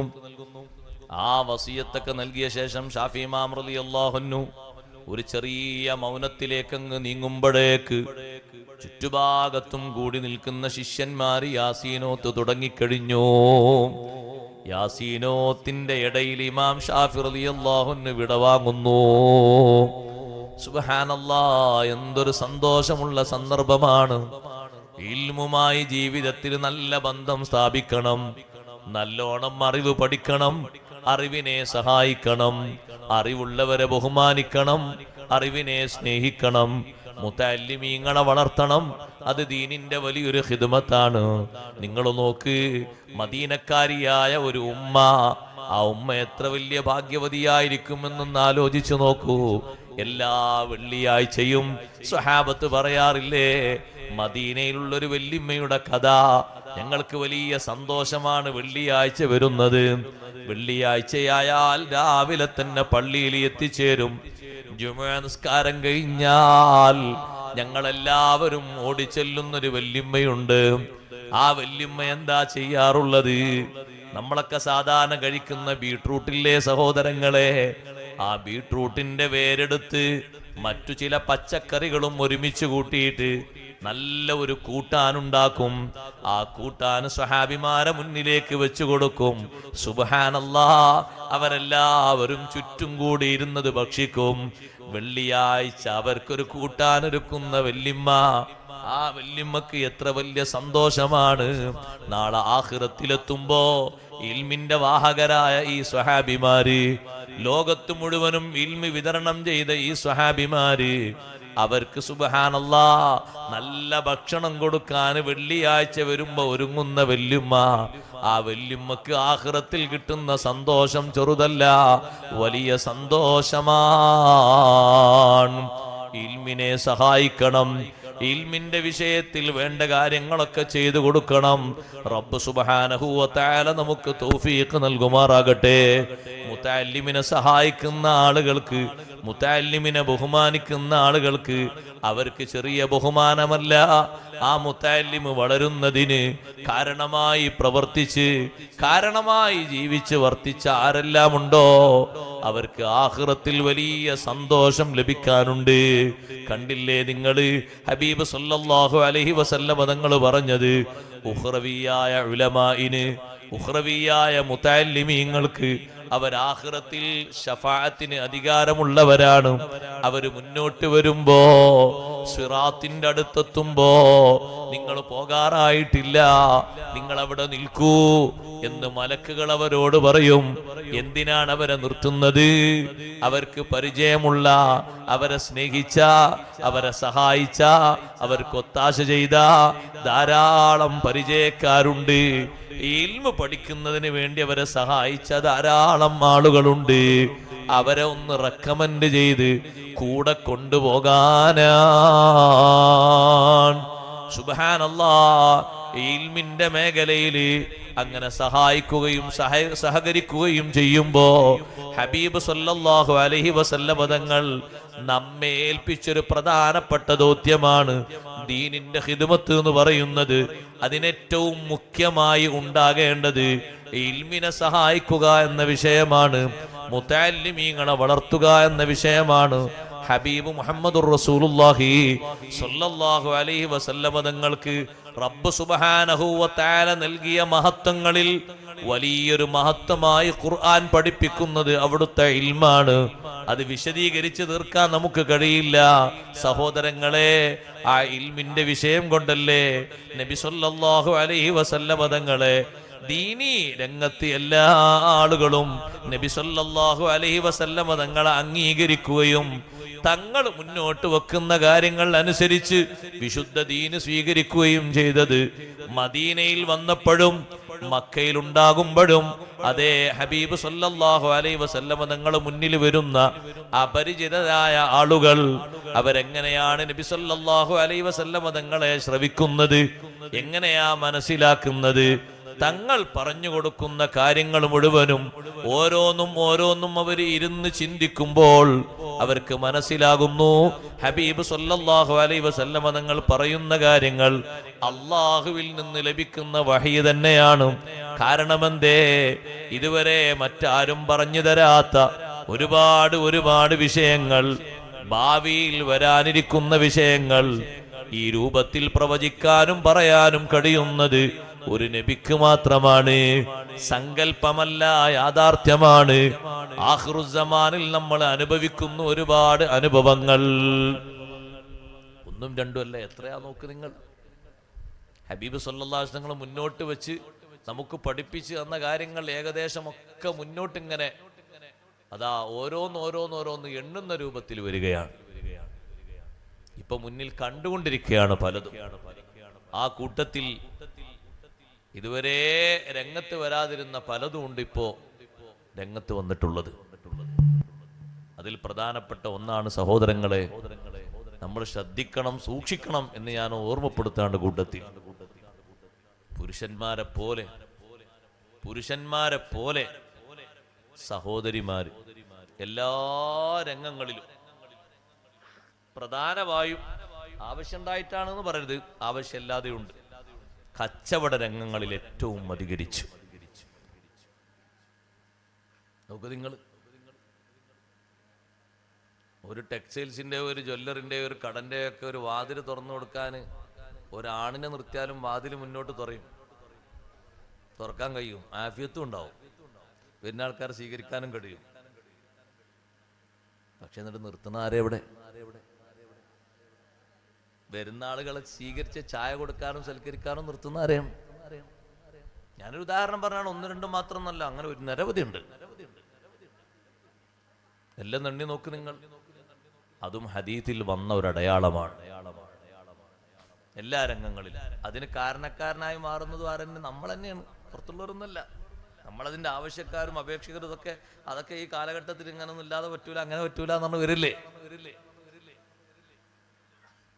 ഓരോന്നും നമ്മുടെ കൂട്ടത്തിലും നമ്മുടെ കുടുംബത്തിലും ഇസ്ലാമിന് നിരക്കാത്ത കാര്യങ്ങൾ അത് എതിർക്കണമെങ്കിൽ അതിന് അനിവാര്യമായ ഒരു വിഷയം ഇൽമാണ്. ഞാനും നിങ്ങളൊക്കെ ഈ ലോകത്തുനിന്ന് വിട പറയാനുള്ളവരാണ്. വിട പറയുന്ന ആളുകൾക്ക് ഏറ്റവും വലിയ സന്തോഷത്തിന് വകുപ്പായിട്ട് മാറുന്നതും അവരവൻ പഠിച്ച് വിതരണം ചെയ്ത് പഠിപ്പിച്ച ഇൽമല്ലേ. ഒരു മനുഷ്യൻ മരണപ്പെട്ടു കഴിഞ്ഞാൽ ആ മനുഷ്യൻ ഒരുപാട് കാര്യങ്ങൾ ഉപകരിക്കാനുണ്ട്. അതിൽ മഹാന്മാർ ഒന്നാമതായി എണ്ണിപ്പറഞ്ഞതാണ് ഇൽമ്. ഇദാ മാത ഇബ്നു ആദമ ലൈസ യജ്രി അലൈഹി മിൻ ഖിസ്വാലിൻ ഗൈറു അശ്രി. ഒരു മനുഷ്യൻ മരണപ്പെട്ടു കഴിഞ്ഞാൽ ഏറ്റവും കൂടുതൽ ഏറ്റവും നല്ല സഹായങ്ങളും സഹകരണങ്ങളും ആഗ്രഹിച്ചു കൊണ്ടിരിക്കുന്ന ഒറ്റക്കുള്ള ജീവിതത്തിൽ 10 കാര്യങ്ങളല്ലാത്ത കാര്യങ്ങളൊക്കെ നിലച്ചു പോകുന്നു. മഹാന്മാരായ പണ്ഡിതന്മാർ വിവിധ ഹദീസുകളിൽ നിന്ന് ഒരുമിച്ച് കൂട്ടി പറഞ്ഞു. ഉലൂമുൻ ബസ്സഹാ വദുആഉ നജ്ലി വഗർസുൻ നഖ്ലി വസ്സദഖാതു തജ്രി. ഒന്നാമതായി പറയുന്നത് ഉലൂമുൻ ബസ്സഹാ, അവനവൻ വിതരണം ചെയ്ത വിജ്ഞാനങ്ങൾ. അത് വലിയ ഉപകാരം ചെയ്യുന്നതാണ്. അത്ര ഉപകാരമുള്ളതല്ല താഴെ എണ്ണിപ്പറയുന്ന 9 എണ്ണവും. ചിലതൊക്കെ നിന്നു പോകുന്നുണ്ട്, പക്ഷേ വിതരണം ചെയ്ത വിജ്ഞാനങ്ങൾ നിലച്ചു പോകില്ല. എത്ര കാലം മുമ്പ് സ്വഹാബിമാര് വിതരണം ചെയ്തു. അഷ്റഫുൽ ഖൽഖ് സല്ലല്ലാഹു അലൈഹി വസല്ലം തങ്ങളിൽ നിന്ന് പകർന്നെടുത്ത ഇൽമ്, അവരിൽ നിന്ന് താബിയുകൾ, തബഉ താബിയുകൾ, നമ്മുടെ നാട്ടിൽ ജീവിച്ച് വളർന്ന് മരണപ്പെട്ടു പോയ ഉലമാ, അവര് രചിച്ച കിതാബുകളടക്കം നോക്ക് നിങ്ങൾ. സുബ്ഹാനല്ലാഹ്, നൂറ്റാണ്ടുകളായില്ലേ ദർസ് നടത്തപ്പെടുന്നത്. ഇപ്പോഴും ദർസ് നടത്തപ്പെട്ടുകൊണ്ടിരിക്കുന്നു, കാണാതെ പഠിപ്പിക്കപ്പെട്ടുകൊണ്ടിരിക്കുന്നു. വർഷങ്ങൾക്ക് മുമ്പ് നൂറ്റാണ്ടുകൾക്ക് മുമ്പ് വഫാത്തായി പോയ മഹാനല്ലേ ഇമാമുൻ നവവി റളിയല്ലാഹു തആല അൻഹു. അവരെ കിതാബ് എല്ലാ ദിവസവും ദർസുകളിൽ ഓതിക്കൊണ്ടിരിക്കുകയല്ലേ. എത്രയാണ് അവർ വിതരണം ചെയ്ത വിജ്ഞാനങ്ങളുടെ സവാബ് ഓരോരുത്തർക്കും കിട്ടിക്കൊണ്ടിരിക്കുന്നത്. കയ്യും കണക്കുമുണ്ടോ? ഉലൂമുൻ ബസ്സഹാ, അവനവൻ വിതരണം ചെയ്ത വിജ്ഞാനങ്ങൾ, പഠിച്ചെടുക്കുന്ന വിജ്ഞാനങ്ങൾ മറ്റുള്ളവർക്ക് വിതരണം ചെയ്യണം. അതേ, അത് ആഖിറത്തിലേക്ക്, ഒറ്റക്ക് കഴിയുന്ന ജീവിതത്തിലേക്ക് ഏറ്റവും കൂടുതൽ ഉപകരിക്കുന്നതാണ്. അത്ര ഉപകരിക്കുന്നതല്ല താഴെ പറയുന്നത്. രണ്ടാമത്തത് നോക്ക് നിങ്ങൾ, ദുആഉ നജ്ലി, സന്താനങ്ങളുടെ പ്രാർത്ഥനയാണ്. അതവരുള്ള കാലത്തെ ഉണ്ടാകൂ, അത് കഴിഞ്ഞാൽ അത് കഴിഞ്ഞു. മക്കൾ ഉണ്ടാകുന്ന കാലത്തല്ലേ ദുആ ഉണ്ടാകൂ. അവര് മരണപ്പെട്ടാലോ ദുആ നിലച്ചില്ലേ. പക്ഷേ ഇൽമ അങ്ങനെയല്ല. അതങ്ങനെ അതാ താവടിയായി താവടിയായി ഓരോ കണ്ണിയായി അങ്ങനെ മുന്നോട്ട് പോകുന്നു. അവസാനത്തെ മുഅ്മിൻ ഈ ഭൂമിയിൽ നിന്ന് വേർപിരിയുന്ന കാലം വരെ നിലനിൽക്കുന്ന വിഷയമാണ് ഇൽമ്.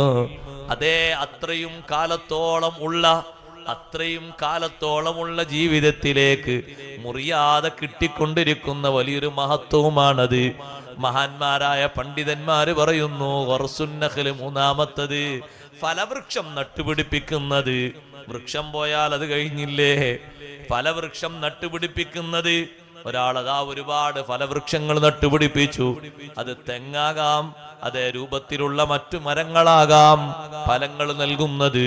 എത്ര ഫലങ്ങൾ അതിൽ നിന്ന് കിട്ടിക്കൊണ്ടിരിക്കുന്നു. മനുഷ്യരും അല്ലാത്തവരും അത് ഉപയോഗപ്പെടുത്തിക്കൊണ്ടിരിക്കുന്നു.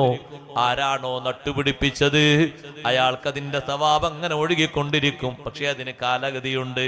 ആ കാലാവധി കഴിഞ്ഞാൽ അത് തീർന്നു. വസ്സദഖാതു തജ്രീ, നാലാമത്തത് ജാരിയായ സ്വതഖയാണ്. അതിനാണ് വഖഫ് എന്ന് പറഞ്ഞത്. സഹോദരങ്ങളെ, ഉപയോഗം നടക്കുമ്പോൾ അതിനും ഉണ്ട് മൂല്യം. വഖഫ് ചെയ്തിരിക്കുന്നു ഒരു സ്ഥലം, ആ സ്ഥലത്ത് ചില ഉപകാരങ്ങളും മറ്റുമൊക്കെ നടക്കുന്നുണ്ട്. എന്നാൽ അതിന്റെ സവാബ് അങ്ങനെ ഒഴുകിക്കൊണ്ടിരിക്കുന്നു. അതേ സമയത്ത് അത് കേസിലും കുലുമാലും പെട്ടാലോ അതങ്ങനെ കിട്ടും, അതങ്ങനെ നിൽക്കും. ഒരു ഭാഗത്തേക്കും ഉപകാരം നിലക്കാത്ത രൂപത്തിലേക്ക് അങ്ങനെയും പോകും. സുബ്ഹാനല്ലാഹ്, ജാരിയായ സ്വതഖ എന്നതുകൊണ്ട് ഉദ്ദേശിച്ചത് വഖഫാണ്. മഹാന്മാരായ പണ്ഡിതന്മാര് പഠിപ്പിക്കുന്നു. നാലാമത്തെ കാര്യം പറഞ്ഞിട്ട് അവര് പറഞ്ഞു, ഇതൊക്കെ നമുക്ക് ആഖിറത്തിലേക്ക്, ഒറ്റക്കുള്ള ജീവിതത്തിലേക്ക് ഉപകരിക്കാനുള്ളതാണ്. വിറാസത്തു മുസ്ഹഫിൻ വരിബാതു സഗ്രി വഹഫറുൽ ബിഇരി ഔ ഇജ്റാഉ നഹരി. ഒരു മുസ്ഹഫ് സ്വന്തമായി അനന്തരമാക്കി വെക്കാൻ.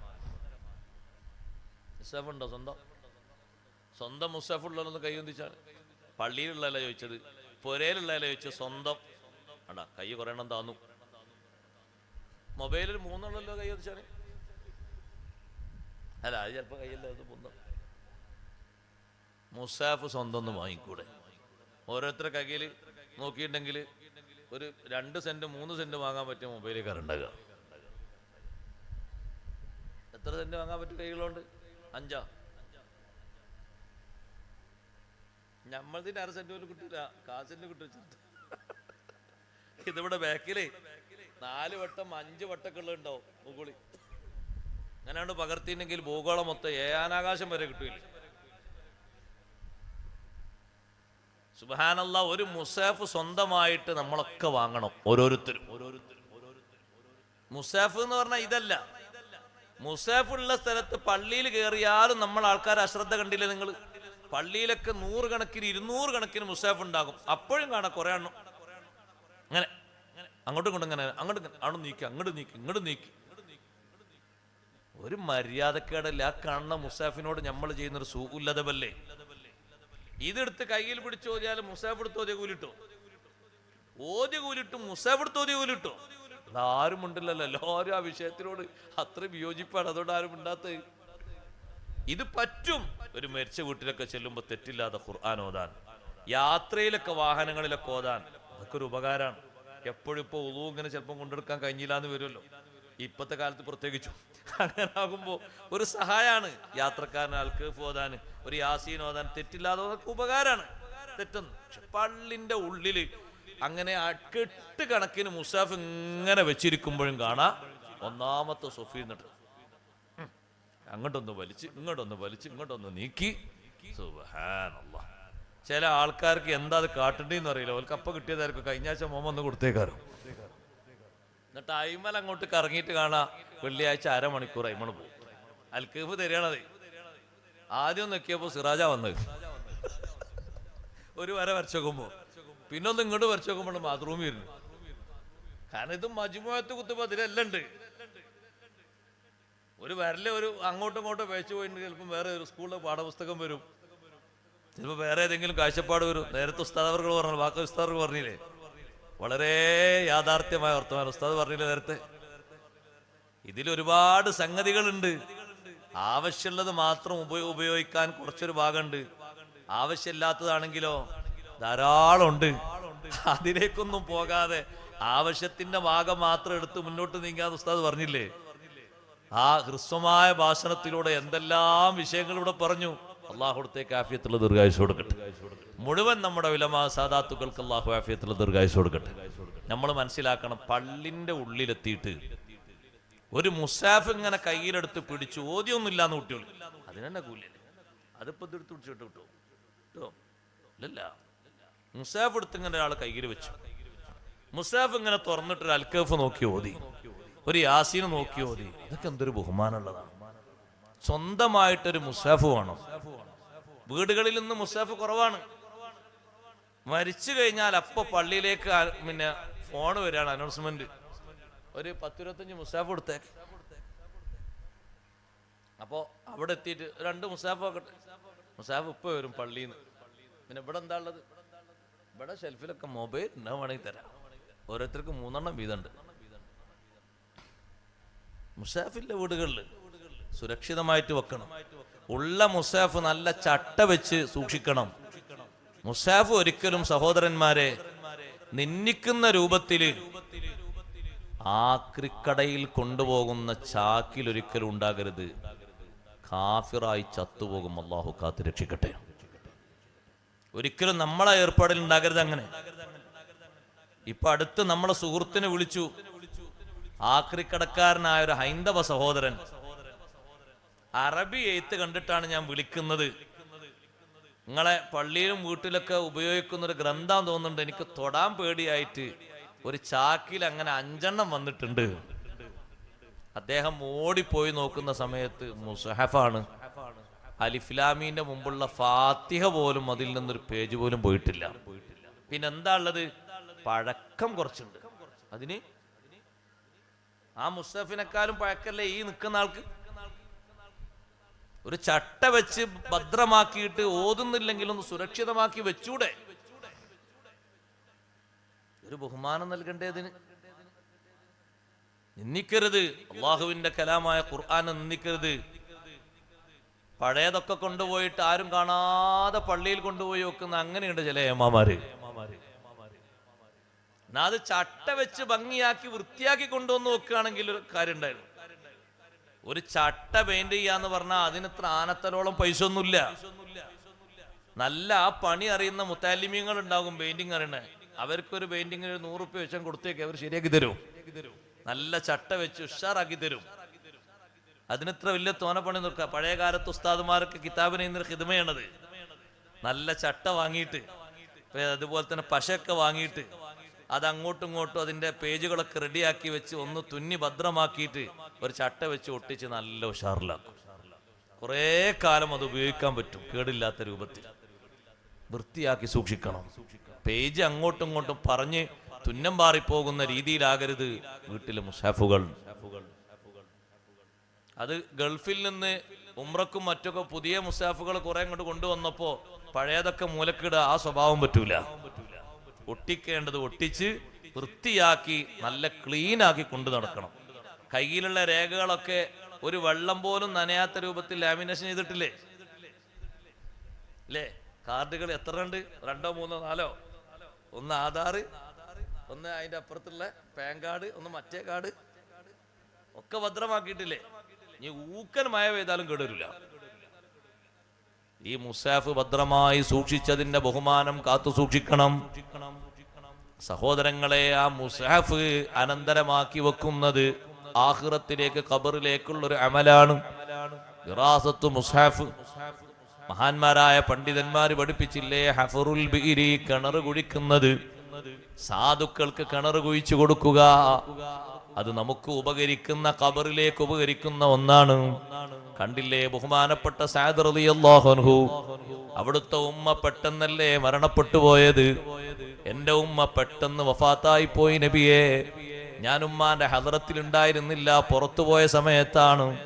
സംസാരിക്കാൻ ഉമ്മാന്റെ ഹദറത്തിൽ ഞാൻ ഉണ്ടെങ്കിൽ എന്തെങ്കിലൊക്കെ സ്വതക്ക ചെയ്യാൻ വേണ്ടി നിർദ്ദേശിക്കുമായിരുന്നു. ഞാൻ ഉമ്മാന്റെ പേരിൽ സ്വതക്ക നൽകട്ടെയോ, ഉമ്മാക്ക് ഫലിക്കുമോ, ഉപകരിക്കുമോ? നബി സല്ലല്ലാഹു അലൈഹി വസല്ലം തങ്ങൾ പറഞ്ഞു, അതേ ഉപകരിക്കും. എന്താ നബിയെ ഞാൻ ചെയ്യാ നല്ല സ്വതക്ക? തങ്ങൾ പറഞ്ഞു, അൽമാഉ, വെള്ളമാണ്. ഒരു കിണർ കുഴിച്ചിട്ട് മഹാനവറുകൾ പറഞ്ഞു, ഹാദിഹി ലി ഉമ്മി സഅദിൻ, ഇതെന്റെ ഉമ്മാക്കുള്ള കിണറാണ്. സഅദ് റളിയല്ലാഹു അൻഹു ഉമ്മാന്റെ പേരിൽ ഒരു കിണറങ്ങ് കുഴിച്ചു നൽകി. കിണർ കുഴിച്ചു നൽകുന്നത് സാധുക്കൾക്ക് ഉപകരിക്കാൻ വേണ്ടി നൽകുന്നത്, അത് ആഖിറത്തിലേക്ക് ഒറ്റക്ക് കിടക്കുന്ന ജീവിതത്തിലേക്ക് വലിയ ഉപകാരമാണ്. ഔ ഇജ്റാഉ നഹ്രി, അല്ലെങ്കിൽ സഹോദരങ്ങളെ, ഒരു വെള്ളത്തിന്റെ ചാല് പോകാൻ, ഒരു പൈപ്പ് പോകാൻ നല്ല സ്ഥലം ഒരുക്കി കൊടുക്കുന്നത്, വിട്ടുകൊടുക്കുന്നത്, അതൊക്കെ ഉപകാരമാണ്. വലിയ ഉപകാരമാണ്. ആളുകൾക്ക് എന്തെങ്കിലുമൊക്കെ ഒരു ഉപകാരം ചെയ്യാൻ പറഞ്ഞാൽ, നമ്മളെ പറമ്പിലൂടെ ഒരു വെള്ളപ്പൈപ്പ് ഇങ്ങനെ ഇതിലൂടെ പോകാൻ പറ്റൂല. അപ്പൊ വെള്ളപ്പൈപ്പ് അപ്പുറത്തും ഇപ്പുറത്തും ഇങ്ങനെ മുട്ടി നിൽക്കുകയാണ് 8 മാസം, തർക്കം തീരുന്നില്ല. അപ്പൊ അപ്പുറത്തുള്ള ആൾക്കാർ ഇപ്പുറത്തുള്ള ആൾക്കാർ ഒരുപോലെ ദ്വാരക്കുന്നു, പഠിച്ചോനെ വെള്ളം ജനങ്ങൾക്ക് കിട്ടാതാകുന്നതിന് ഇയാളാണ് തടസ്സെങ്കിൽ ഇയാളെ പരിക്കൊന്നും ഏൽപ്പിക്കാതെ പെട്ടെന്ന് കൊണ്ടുപോകണം. ആ സ്ഥലം തീരുമാനാകും. അല്ലാതെ ആ പൈപ്പ് ഇതിലൂടെ പോരണ്ടേ? ഒരടിയിലൂടെ ഒരു പൈപ്പ് പോകാനാണ് അത്ര തർക്കം. ഒരു വെള്ളത്തിന്റെ പൈപ്പല്ലേ, ജനങ്ങൾക്കുള്ള ഉപകാരല്ലേ? ആ പൈപ്പിലൂടെ വെള്ളം ഇങ്ങനെ കുടിച്ചുകൊണ്ടിരിക്കുന്നു, പോയിക്കൊണ്ടിരിക്കുന്നു. എത്ര ഉപകാരം കിട്ടുന്നത് ഖബറിലേക്ക്. ഒരുപാട് ഉപകാരം കിട്ടും. ബൈത്തുല്ലിൽ ഗരീബി ബനാഹു യഅ്വി ഇലൈഹി ഔ ബിനാഉ മഹല്ലി ദിക്രി. സാധുക്കൾക്ക് വേണ്ടി താമസിക്കാൻ നല്ലൊരു വീടുണ്ടാക്കി കൊടുക്കുക. അള്ളാഹു നൽകിയ സമ്പത്തിൽ നിന്ന് പാവപ്പെട്ട ആളുകൾക്ക് വേണ്ടി ഭവനം നിർമ്മിച്ചു കൊടുക്കുക. ദിക്ർ ചൊല്ലാനുള്ള കേന്ദ്രം, പള്ളിയും മദ്രസയും സ്ഥാപനവും ഒക്കെ ആ പറഞ്ഞതിൽ പെട്ടു. ബിനാഉ മഹല്ലി ദിക്രി, ദിക്ർ ചൊല്ലാൻ വേണ്ടി മാത്രമുള്ള ദിക്ർ ഖാനകളുണ്ട്. തമിഴ്നാട്ടിലും മറ്റൊക്കെ പോയാൽ കാണാ ദിക്ർ ഖാന. അത് വർത്തമാനം പറയാൻ വേണ്ടി ചാവി തരൂല, ദിക്ർ ചൊല്ലാനാണ്. വർത്തമാനം പറഞ്ഞാൽ നല്ല കേൾക്കും വേണ്ടി വരും, കേട്ട് വരേണ്ടി വരും. ഷാറിലെ നല്ല വർത്താനം വേറെ. ദിക്ർ ചൊല്ലാൻ ചാവി തരും. അതിൻ്റെ ഉള്ളിൽ കയറിയ ഒരു കലാമും പറയാൻ പാടില്ല. കയറി ഇരിക്കുക, ദിക്ർ ചൊല്ലുക, ദ്വാരക്ക, ഇറങ്ങുക, പൂട്ടുക, ചാവി കൊടുക്കുക. അത് ദിക്റെല്ലാം വേണ്ടി ഉണ്ടാക്കിയതാണ്, ദിക്ർ ഖാനകളാണ്. ഈ മദ്രസയിലും അതുപോലെ തന്നെ ദർസിലും ഇതിലൊക്കെ പഠിപ്പിക്കുന്നത് ദിക്റുകളാണ്. ഇൽമു മുഴുവനും ദിക്റല്ലേ, അല്ലാഹുവിന്റെ ദിക്റുകളാണ്, ഖുർആനോത്തുകളാണ്. പള്ളി, മദ്രസ, സ്ഥാപനങ്ങൾ, ദർസ് അതൊക്കെ സംവിധാനിക്കുന്നത് അതിന്റെ ഭാഗമാണ്. പഴയ കാലത്ത് അങ്ങനെ സംവിധാനിച്ച് സ്ഥലം കൊടുത്തതും ബിൽഡിംഗ് ഉണ്ടാക്കിയതൊക്കെ അതിന്റെ ഭാഗമാണ്. ഇവിടെയും സൗകര്യങ്ങളൊക്കെ ഏറെ ആളുകൾ ചെയ്തു കൊടുത്തൊക്കെ അല്ലാഹു കബൂലാക്കട്ടെ. 10ാമതായിട്ട് എണ്ണിവ തഅലീമുൽ ലിഖുർആനിൻ കരീമി ഫഖുദ്ഹാ മിൻ അഹാദീസിൻ ബിഹസ്രി. ഖുർആനോത്ത് പഠിപ്പിക്കുക, മക്കൾക്കൊക്കെ ഖുർആനോത്ത് പഠിപ്പിക്കുക. നന്നായി ഓതാൻ, മഖ്റജ് അനുസരിച്ച് ഓതാനുള്ള ഓത്ത് പഠിപ്പിക്കും. അത് ചെറിയവർക്കും വലിയവർക്കൊക്കെ പഠിപ്പിക്കാം. കുടുംബത്തിലെ സ്ത്രീകൾക്ക്, സഹോദരിമാർക്കൊക്കെ പഠിപ്പിക്കാം. ഖുർആൻ അറിയുന്ന ആള് മറ്റുള്ളവർക്ക് ഓതാൻ പഠിപ്പിക്കാം. ബാപ്പമാര്, ഉമ്മമാര് മക്കൾക്ക് ഖുർആനോത്ത് പഠിപ്പിക്കുക. ഉസ്താദുമാര് ചെയ്യുന്ന കർമ്മങ്ങളിൽ ഏറ്റവും മുഖ്യമായ കർമ്മമാണത് തഅലീമുൽ ഖുർആൻ. ഖുർആനോത്ത് പഠിപ്പിക്കുക എന്നുള്ളത് ഇവർ ചെയ്യുന്ന അമലുകളിൽ ഏറ്റവും മുഖ്യമായതാണത്. അത് 1ാം ക്ലാസ് മുതലുള്ള ഉസ്താദ് ആ അക്ഷരങ്ങളൊക്കെ പഠിപ്പിച്ച്, പിന്നെ അത് മൊഴിയാനുള്ള മൊഴിമാറ്റങ്ങളൊക്കെ പഠിപ്പിച്ച്, കൂട്ടി വായിക്കാനും കൂട്ടി എഴുതാനൊക്കെ പഠിപ്പിച്ച്, പിന്നെ അതിന്റെ റസ്മുൽ ഉസ്മാനിന്റെ ശൈലി പഠിപ്പിച്ച്. ഇതൊക്കെ ഓരോ തരത്തിലാണ്. അപ്പൊ ഓരോന്നിലേക്ക് ആവശ്യമുള്ളതാണ്. എല്ലാത്തിനും കൂലി കിട്ടും. ഖുർആൻ പഠനത്തിന്റെ ഭാഗമാണത്. അതിനോടൊപ്പം ഉപ്പമാരൊക്കെ മക്കളെ ഖുർആനോത്ത്, ഉമ്മമാരൊക്കെ ഇരുന്ന് കേൾക്കണം. തെറ്റില്ലാതവർ ഓതാൻ പഠിപ്പിച്ചടിച്ചിട്ടുണ്ടോ ഇല്ലേ എന്ന് ഖലീഫ ഉമർ ഇബ്നു അബ്ദുൽ അസീസ് റളിയല്ലാഹു അൻഹു കേട്ടിരുന്നത് പോലെ എല്ലാ വെള്ളിയാഴ്ചയും മഹാനവറുകൾ പ്രത്യേക സമയം നീക്കി വെച്ചിരുന്നു മക്കളെ ഓത്ത് കേൾക്കാൻ. ഉസ്താദിന്റെ അടുക്കൽ നിന്ന് കുട്ടികളെ വീട്ടിലേക്ക് കൊണ്ടുവരുന്നൊരു ദിവസമാണത്. മുഅല്ലിമിനോട് പറയും, വെള്ളിയാഴ്ച കുട്ടികളെ ഒന്ന് ഇങ്ങോട്ട് പറഞ്ഞേക്കണം, അവർ ഓതി പഠിച്ചത് എനിക്കൊന്ന് കേൾക്കാനാണ്. ഉമർ ഇബ്നു അബ്ദുൽ അസീസ് റളിയല്ലാഹുവിന്റെ മുന്നിൽ മക്കൾ വരുമ്പോ മൂത്താള് മുതിർന്ന ആൾ ആദ്യം വരുന്നു, ഓതിക്കൊടുക്കുന്നു. പിന്നെ 2ാമത്തെ ആള് വരുന്നു, ഓതിക്കൊടുക്കുന്നു. മഹാനവർകൾ ഇരുന്നിട്ട് അവരെ ഓത്തൊക്കെ ശരിയായ നിലയ്ക്ക് വീക്ഷിക്കുന്നു, ശ്രദ്ധിക്കുന്നു, തെറ്റുകളും മറ്റൊക്കെ തിരുത്തി കൊടുക്കുന്നു. ആ ഒരു ശൈലി സ്വീകരിക്കണം. അതും താലീമിന്റെ ഭാഗമാണ്. സഹോദരങ്ങളെ, നമുക്കും ആ പഠിപ്പിച്ച കൂലി ലഭിക്കുമല്ലോ. ഉപ്പമാര്, ഉമ്മമാര് മക്കൾക്ക് ഖുർആനോത്ത് പഠിപ്പിക്കണം. കുട്ടികൾക്ക് ഖുർആനോത്ത് പഠിപ്പിച്ചെങ്കിലേ മക്കള് സ്വാലിഹീങ്ങളായി കിട്ടൂ. മക്കള് നന്നാകാൻ ഏറ്റവും പ്രധാനപ്പെട്ട കാരണമായി അഷ്റഫുൽ ഖൽഖ് റസൂലുള്ളാഹി സ്വല്ലല്ലാഹു അലൈഹി വസല്ലം നിങ്ങൾ പഠിപ്പിച്ചതാണ് ഖുർആനോത്ത് പഠിപ്പിക്കുക എന്നുള്ളത്. ഖുർആന് നന്നായി ഓതാൻ പഠിപ്പിക്കണം. അത് കുട്ടികളുടെ സ്വഭാവം നന്നാകാനും അവർ അനുസരിക്കാനും നല്ലവരാകാനും കാരണമാണ്. അല്ലാഹു സുബ്ഹാനഹു വ തആല നമ്മുടെ ഈ മജ്ലിസ് ഖബൂലാക്കി തരട്ടെ. ഞാനും നിങ്ങളുമൊക്കെ മരിക്കാനുള്ളവരാണ്. മരിക്കുന്ന നേരത്ത് അല്ലാഹു ഈമാൻ സലാമത്താക്കി തരട്ടെ. ഇൽമുമായി നല്ലോണം ബന്ധപ്പെട്ട് ജീവിക്കുക. ഇൽമു പഠിക്കുന്നവർക്ക് പഠിക്കുന്ന കാര്യത്തിൽ തന്നെ ശ്രദ്ധ എപ്പോഴും ഉണ്ടാകുക. അതേ, എത്ര വയസ്സായാലും ഇൽമു പഠിക്കാലോ. ശൈഖ് ജീലാനി റളിയല്ലാഹു അൻഹു പഠനം നടത്തിയത് കണ്ടില്ലേ നിങ്ങൾ? 50 വയസ്സ് വരെ മഹാനവറുകൾ പഠനരംഗത്താണ്. സുബ്ഹാനല്ലാഹ്, എത്ര നീണ്ട വർഷക്കാലമാണ് ഇൽമു പഠിച്ചത്. ചെറിയൊരു പഠനം കൊണ്ട് നിർത്തിയില്ലല്ലോ. അതുകൊണ്ട് പഠിച്ച വിഷയവും പഠിക്കാത്ത വിഷയവും പ്രായം മാനിക്കാതെ എത്ര കാലവും പഠിക്കാം. വായിക്കുന്നതും കേൾക്കുന്നതും ശ്രദ്ധിക്കുന്നതും ഒക്കെ പഠനത്തിന്റെ ഭാഗമായി ജീവിതത്തിൽ ഓരോ ദിവസവും ഓരോ മസ്അലയോ, ഓരോ ഹദീസോ, ഓരോ ചരിത്രമോ വായിച്ച് കേട്ട് ശ്രദ്ധിച്ച് പഠിച്ച് വിലയിരുത്തി അത് മനസ്സിൽ സൂക്ഷിക്കുക. ഇൽമു ധാരാളം പഠിക്കുന്നതും കേൾക്കുന്നതും നമ്മുടെ ഖൽബ് നന്നാകാനുള്ളൊരു പ്രധാനപ്പെട്ട കാരണമാണ്. ഖൽബിന് ഏറ്റവും കൂടുതൽ സൗന്ദര്യം കൊടുക്കേണ്ടത് ഇൽമു കൊണ്ടാണ്. ഖൽബിനുള്ള നൂറല്ലേ ഇൽമെന്ന് പറയുന്നത്. ആ ഖൽബിന് വെളിച്ചം കൂടി കിട്ടാനും ആത്മീയത വർദ്ധിച്ചു കിട്ടാനും ഇൽമാണ് ഏറ്റവും വലിയ സഹായകമായി വർത്തിക്കുന്നത്. ഇൽമുള്ള ആളുകളുടെ ഖൽബിന് എന്തൊരു വൃത്തിയാണ് സഹോദരങ്ങളെ, ചെറിയ വൃത്തിയല്ലല്ലോ. കണ്ടില്ലേ നിങ്ങൾ ബഹുമാനപ്പെട്ട ഇമാമുന ശാഫിഈ റളിയല്ലാഹു അൻഹു എത്ര വലിയ ആലിമാണ്. ഷാഫി ഇമാം തങ്ങളെ കൽബിന് എന്തൊരു ക്ലിയറാണ്. കൽബിന്റെ ക്ലിയർ എത്രയാണോ അതിനനുസരിച്ചാണ് റബ്ബ് സുബ്ഹാനഹു വ തആല നമ്മെ പരിഗണിക്കുന്നതും നമ്മെ നോക്കുന്നതും. ബിഖദ്രി തസ്ഫിയത്തിൽ ലിൽ ഖൽബി ഖാലിഖുഹു ഫീഹി തജല്ലാ സ്വഫാ അൽ ഖൽബി ഫൽതസിമി. തസ്ഫിയത്തുൽ ഖൽബിന്റെ കണക്കനുസരിച്ചാണ് റബ്ബ് സുബ്ഹാനഹു വ തആലയുടെ പരിഗണന. ഷാഫി ഇമാം റളിയല്ലാഹു അൻഹുവോട് വന്നിട്ട് ശിഷ്യന്മാര് പറയുന്നു, ഉസ്താദേ, നിങ്ങളെപ്പറ്റി അപ്പുറത്തതാ വലിയൊരു ആലിമ് നിങ്ങളെപ്പറ്റി പലതും പറഞ്ഞുകൊണ്ടിരിക്കുന്നു. മാത്രമല്ല നിങ്ങൾ മരിക്കാൻ വേണ്ടിയിട്ട് അവിടെ ദുആ ചെയ്യുന്നുണ്ട്. ഇമാം ഷാഫി റളിയല്ലാഹു അൻഹു മരിക്കാൻ വേണ്ടി അവിടെ മറ്റേയാള് ദ്വാരക്കുന്നുണ്ട്.